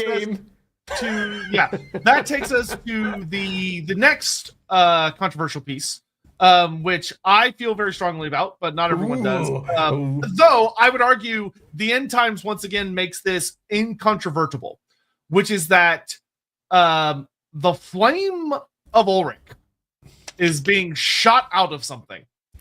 And it is revealed in the end times, after being hinted at for a long time, that in the deepest, darkest depths beneath Middenheim is a titanic piece of Old One technology that a part of it either broke or got messed with and has just been gouting horrific amounts of magic out until Archaon finally digs it up in the end times. And basically, for those unaware, its intent was not to destroy the planet.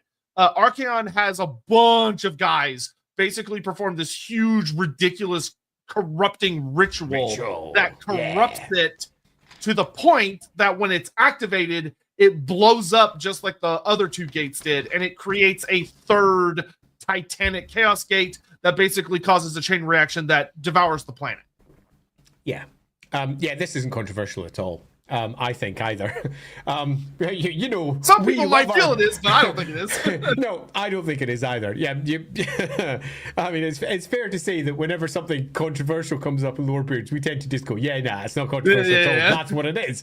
The Flame of Ulrich. If you don't know about the Flame of Ulrich, it was said to have been put in place by Ulrich, the god of winter, war, and wolves of the Empire, particularly tied to one of the tribes of Sigmar.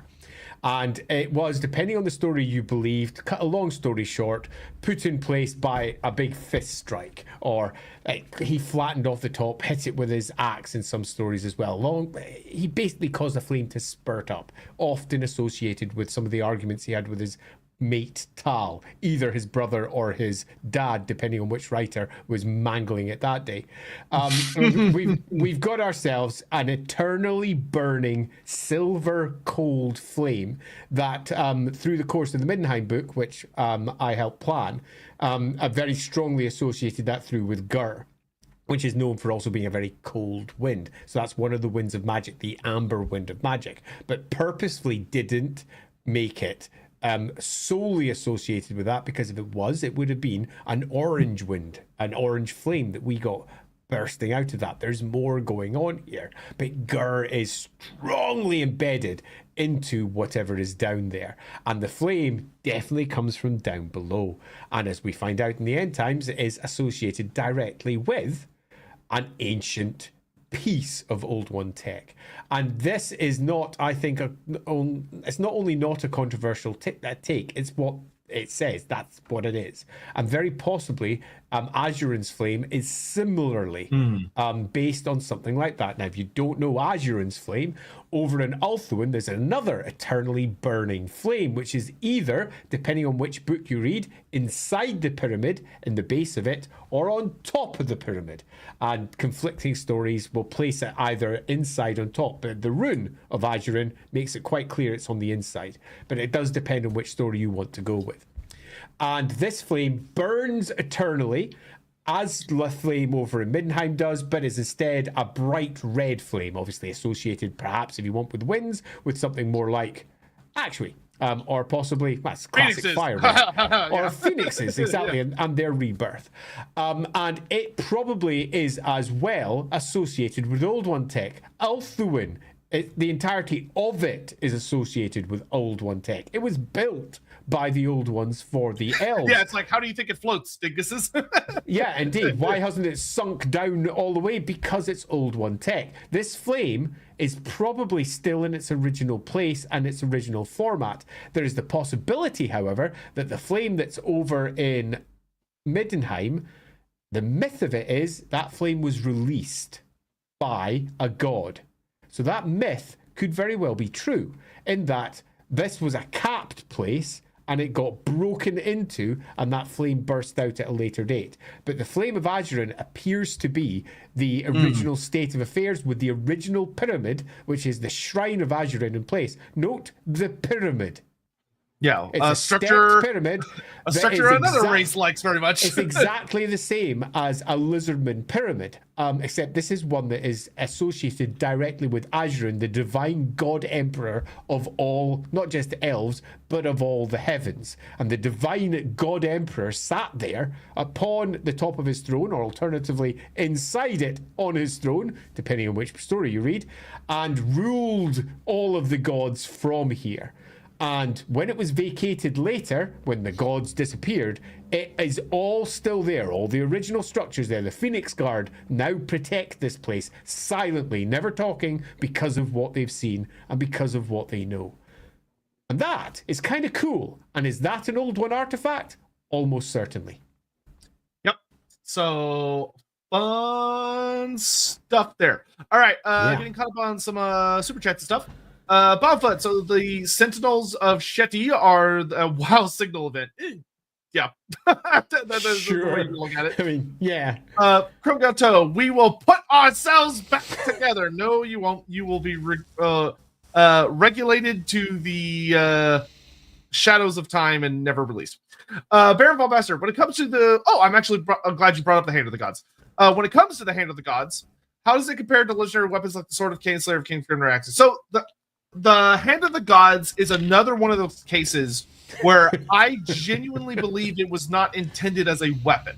I agree. The Hand of the Gods, for those that don't know, is the prosthetic arm that Krokgar has instead of his left arm.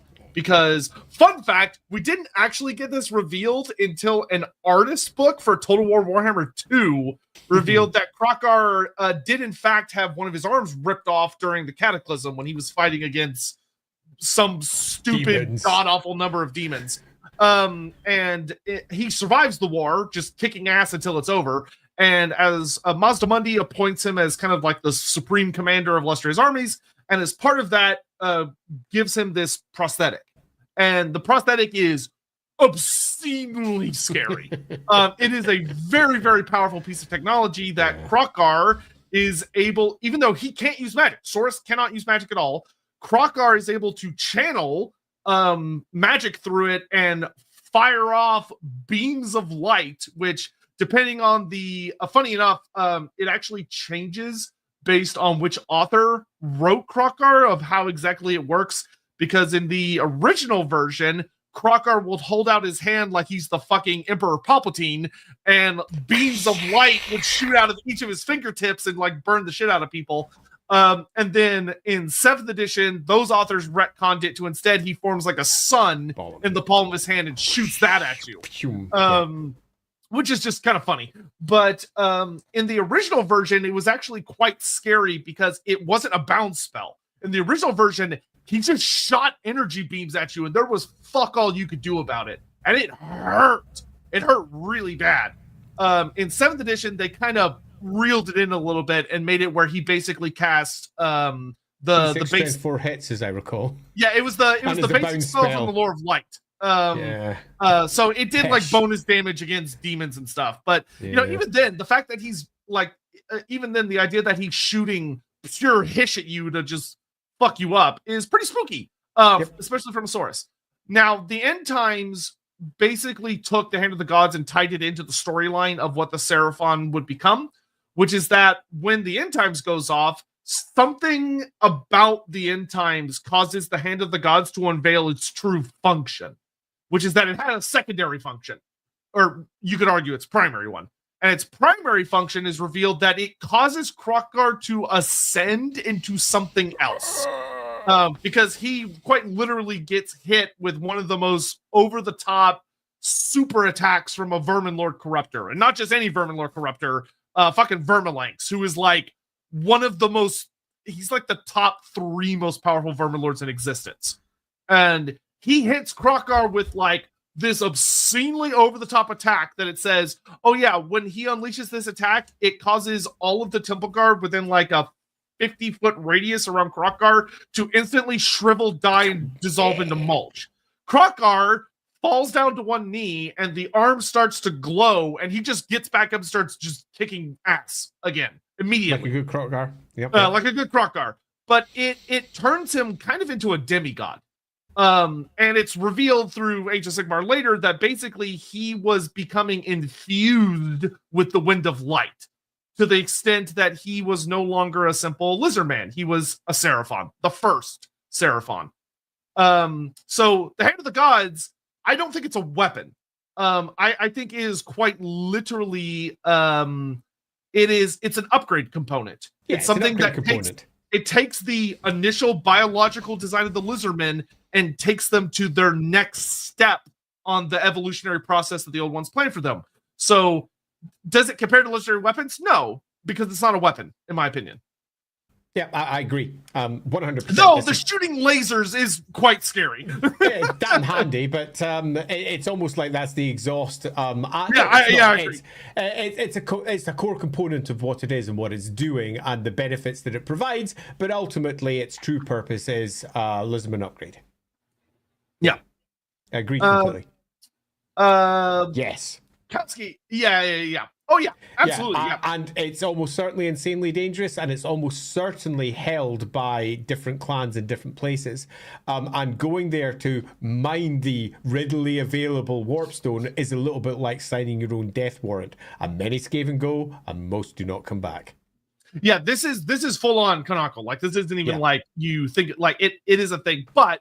Like Andy said, the biggest problem they have is that because there's so much and it's so obvious and exposed, all the things that are there like Warpstone. So it's a very competitive environment. Yeah. Whereas like normally the Skaven, when they go after Warpstone, they're not competing against as much because Warpstone's deadly to most things in like the old world, for instance. Whereas in the Southern Chaos Waste, that Warpfire dragon says this is his territory. You try and steal from his horde. Good fucking luck. The count here. Felix comments that the old one glyphs lining the paths are very similar to dwarf runes. It feels like the dwarfs are technicians maintaining them. Drumroll. Yeah, I think that was most certainly a suggestion that you could take from what Bill King was writing there. Yep. Which is very consistent with the later stuff that we have. And it absolutely also works for the idea that these are basically service maintenance tunnels that are underneath the network of the geomantic web. And this is where you go to effectively fix the broken bits underneath the geomantic web that are channeling everything around. It seems more likely that they are service tunnels than they are transport tunnels. I agree. Morton Crest, given that the innately anti-etheric nature of a lot of old one tech, what might happen if the Dawizar tried to use a piece of crafting one of their war machines? So the Dawizar have an advantage, which is that they have Hashut. And Hashut knows things. He knows a lot of things. So if there's any entity that I think would realistically know how to corrupt old one tech very reliably, it's probably Hashut. And the results would probably be really awful. And almost certainly bound with a demon as well. So yeah, that would be fun. Yeah. Ricky Chapman, we encountered the past of the old ones in our Chaos Wolfrip campaign. 160 Chaos Warriors and 300 Tong entered them. Only 6 people came out alive. Yeah. That sounds about right. In my version of one of my end times, the past of the old ones were used to invade Altdorf by a Chaos army, which was super fun. That was bad, man. But that was long before the real end times happened. My end times was bad. Bad in that game, at least. Surveyor, before the War of the Beard / Vengeance, the dwarves apply runes to Ithamar, elves, enchant Gromro. Could they?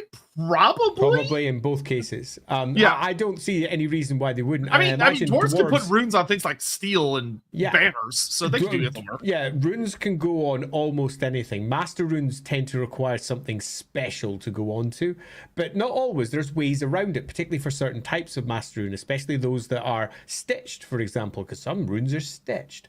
It's special stuff. But Ithamar would probably take some, but you get that feeling that just because all of the writing between elves and dwarves generally always says something along the lines of, yeah, we tried, but it failed. Yeah, we tried, but it failed. Their stuff's just broken in comparison to ours. You probably find it might shatter the Ithamar, perhaps more brittle, for example, than Gromril when it takes to taking runes, but it takes elven runes very well indeed, because elves have got their own runic magic. Most of their weapons are covered in elven runes that do a whole bunch of stuff that no one ever bothers writing rules for, but they absolutely exist. Man, the They're elven as extensive as what the dwarves have. It's just a very different style of outcome. Yeah, elven runes, elven enchanting, elven smithing, elven singing, and elven language are horribly unexplored topics And for how important they are. They are enormously important. I mean, heck, this is something I argued all the way back when they did Realms of Sorcery for 2nd edition Warhammer. Humans do runes. The number of enchanted items that come out of the colleges of magic is significant, and they have their own runic way of doing it. They're shit in comparison to the dwarf ones, significantly less reliable, but they still do them. There's many a runic weapon that a bright wizard will carry that bursts into flame, created by the colleges, not by dwarfs, not by elves, but by humans. These are not entirely species unique. They are in the battle game, even though the blurb for a magic item may say, this weapon, created by the college, covered in runes, not made by dwarves, does this. They exist in the battle game, but they don't have the runic system that the dwarfs have. The same is the case for the elves. And in the roleplay game, they shouldn't just have rules. They should have extensive rules. I argued it back then. I lost because the book was finished. Damn it. It was going to be a thing, for example, in the Colleges of Magic book that I had already planned. There was going to be about 60 pages on artifact creation, which would include building runes into your items within the Colleges of Magic. And the elves should absolutely have the same. Yep. Hammond, does Marathi like the Hand of the Gods? I'm sure she would. Callantier, could O1 Tech make a half-human / That's very rude. That's very rude. You're going to get some very angry French letters about that. Hammond, so essentially Palpatine Krokar and Goku Krokar. If you want to look at it that way, you can. Yeah, Hammond, you're spot on, actually. Yeah, I will say that I do find the imagery of him like firing a miniature sun at people to be much more evocative than him shooting beams out of each of his fingers. But it's also probably easier to draw. 100%. But in any event, I think that's all the major beats when it comes to the. Now, obviously, there are a lot of like small components of O1 Tech that we didn't really address. Like, once again, any and all of the important sites on the geomantic web or the structure that makes up the vortex have some piece of O1 Tech hidden around them or beneath them.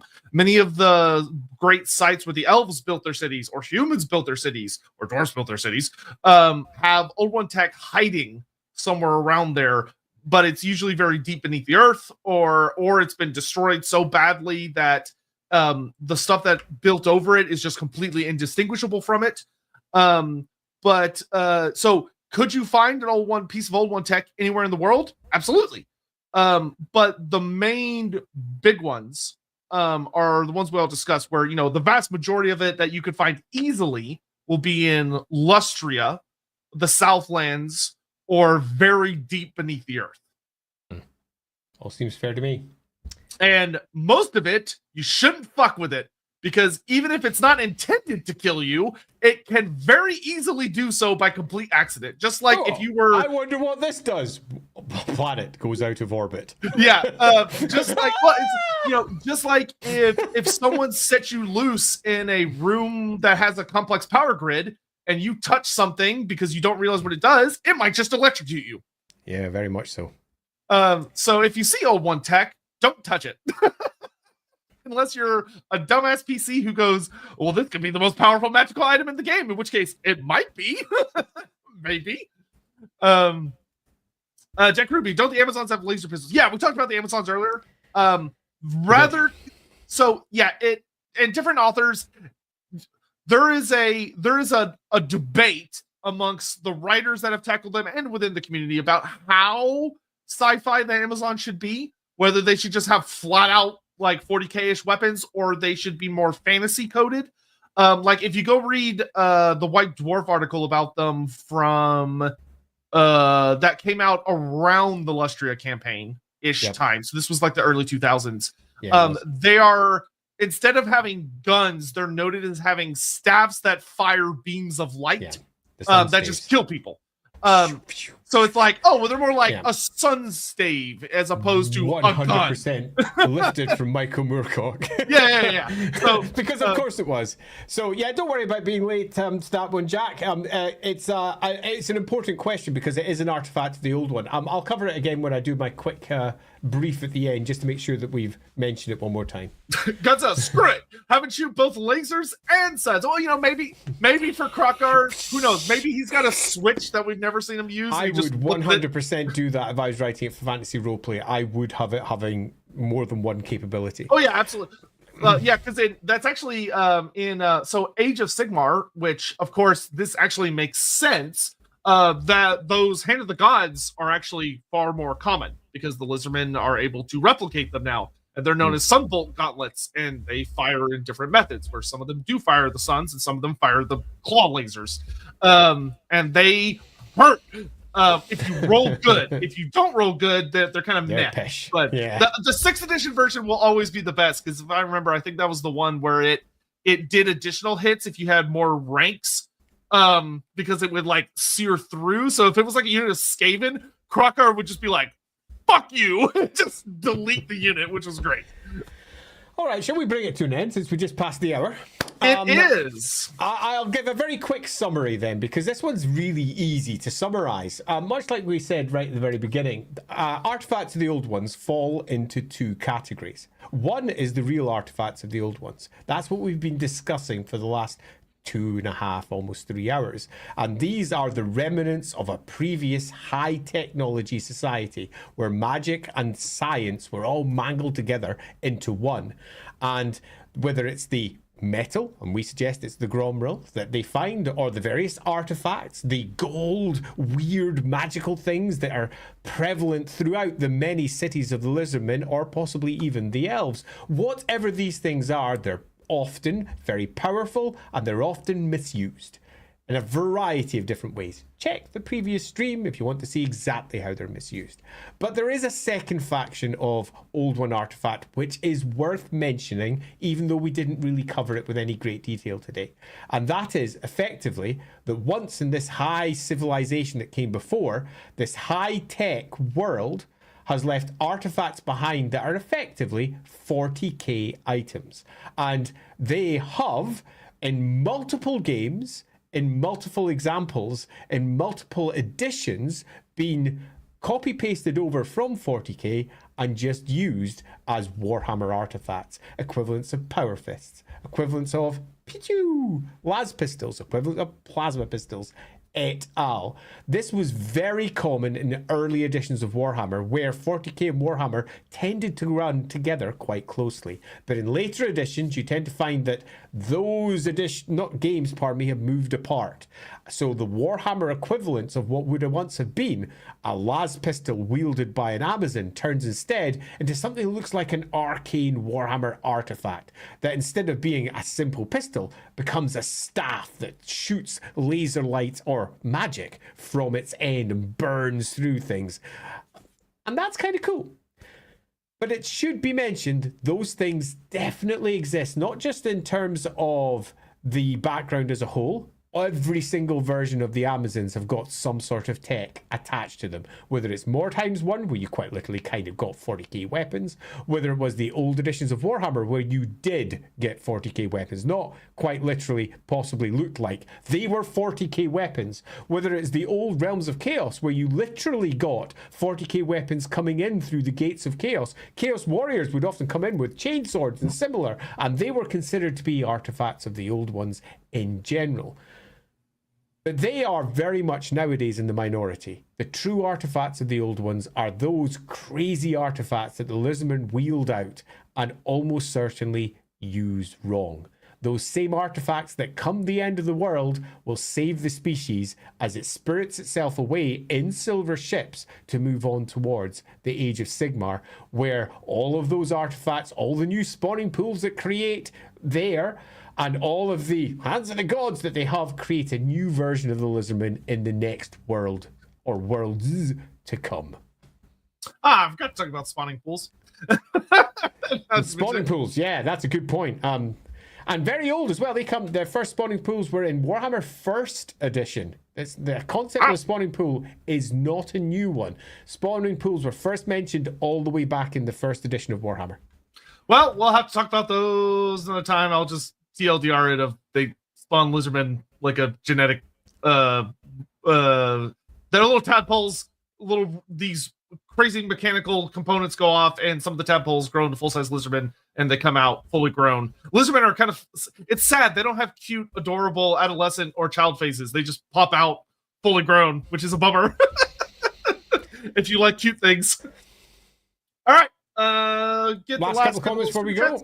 Watch the Amazon stream or too niche, not enough info. We could do it. Not too niche. We could do that. We could absolutely do that. There's quite a lot in Amazon, surprisingly. Yeah, we'll have to put that far more than there is in Fishmen, for example. Yeah, and far more than there was on Dragon Ogres, for example. Way more than Dragon Ogres. Ricky Chapman, we found a one tech in that same Chaos Wolfram campaign. It was basically a two-way teleporter, very useful. We wore it on our wrist. Yeah, there you go. Congrats on it. I can teleport my wrist. Ow! It would be very. That has to be like a stupid goofball character someone has used in Warhammer. A guy that sells magical artifacts and he gives a very literal description, but people like infer too much based on what he says. Yeah, quite. Yeah, this is a wrist teleporter. Oh, so I wear it on my wrist? Sure. Sure. My wrist is now over there. Yeah. Anyway, thank you all so much for joining us. As I said, this is my last stream before I leave for my trip because I'm leaving tomorrow, which is crazy. Yeah. Would you like to see what we're going to be discussing next Saturday when you're over here in the U of K? I'll tell them what we'll Sunday. be Next Sunday. Saturday, Sunday. What's the difference? Yeah. So on Sunday, we took suggestions from y'all, which we really appreciate, and we decided on the most logical option, which is Albion. So we're going to be discussing the Miss Wreath island that was one of the best summer campaigns that Games Workshop managed to do for Warhammer Fantasy, which is super exciting. And it's going to be a good time. We'll be talking about the campaign itself, as well as, of course, the island, its history. We'll be talking about the race of giants, the Truthsayers, and the Druids. And we have a custom, a very special thumbnail just for this. Oh, it's going to be super cool. Yay! Yeah, just made that not long ago. Yeah, it'll be fun because pretty much every single race in Warhammer is going to come up because literally everybody showed up for that party. There's a lot of fun things to discuss with it, especially because it has a very unique relationship with Warhammer in that it has entered a very weird pseudo form of it is both genuinely canon and not canon simultaneously, which is very interesting. It's also gone through multiple iterations as well, so it's going to be quite fun to have a quick discussion as well about what Albion used to be and how even the shape of it has significantly changed over time. Much like Ulthuan, which actually started off as a whole bunch of separate islands and then became one island when they moved into the 4th edition. Albion used to be very much a fantasy UK, and then it got turned into something very different over time, and then we eventually reached the 6th edition of Warhammer and the campaign where it was completely rewritten. I'll get to such a fun on it. Wait, wrong version. Yeah, too fast. Yeah, Grim Galto, I'm Luther Harkin. By the way, Warhammer Beard, man, you're much uglier than I remember, Mr. Harkin. Yeah. It's that Kermit rough. Beard ranking stream that would take so long. You know how many beards, like so many beards, crazy bearded characters there are in fantasy? It's like just dwarfs alone or the Empire would take us so long. But anyway, that's it. We're done. Thank you very much, Avani. What is the Amazon's unit champion called? Amazon Prime. Get out. Thank you for the 3 months of Amazon Prime on Twitch. Marvelous. Thank you. And I'll also say, make sure that if you want to see good old Loremaster of Sotek role playing, you can watch him role playing with the Lawhammer crew this Friday at 7 p.m. UK time because he is joining us live. Yeah, it's gonna be super. And I'll be putting out announcements with links for that, and I'll also do a scheduled post. So on Friday there will be a post that will go out that'll be like, "Hey, make sure you come watch the stream," to remind you all. And we would love to have you all come by, not only support Lawhammer, but get to see that experience, which is going to be crazy cool. It's going to be super fun. So other than that, we will see you all next Friday, hopefully, and if not, then on the Sunday. Yep. And just to be clear, the stream on Friday is only on Twitch. It's on the Lawhammer Twitch only. It's not on YouTube. And it'll go up on YouTube on the Monday following. Yep. All right. Yeah. See you guys in Scotland. Bye-bye. See you then. Bye-bye.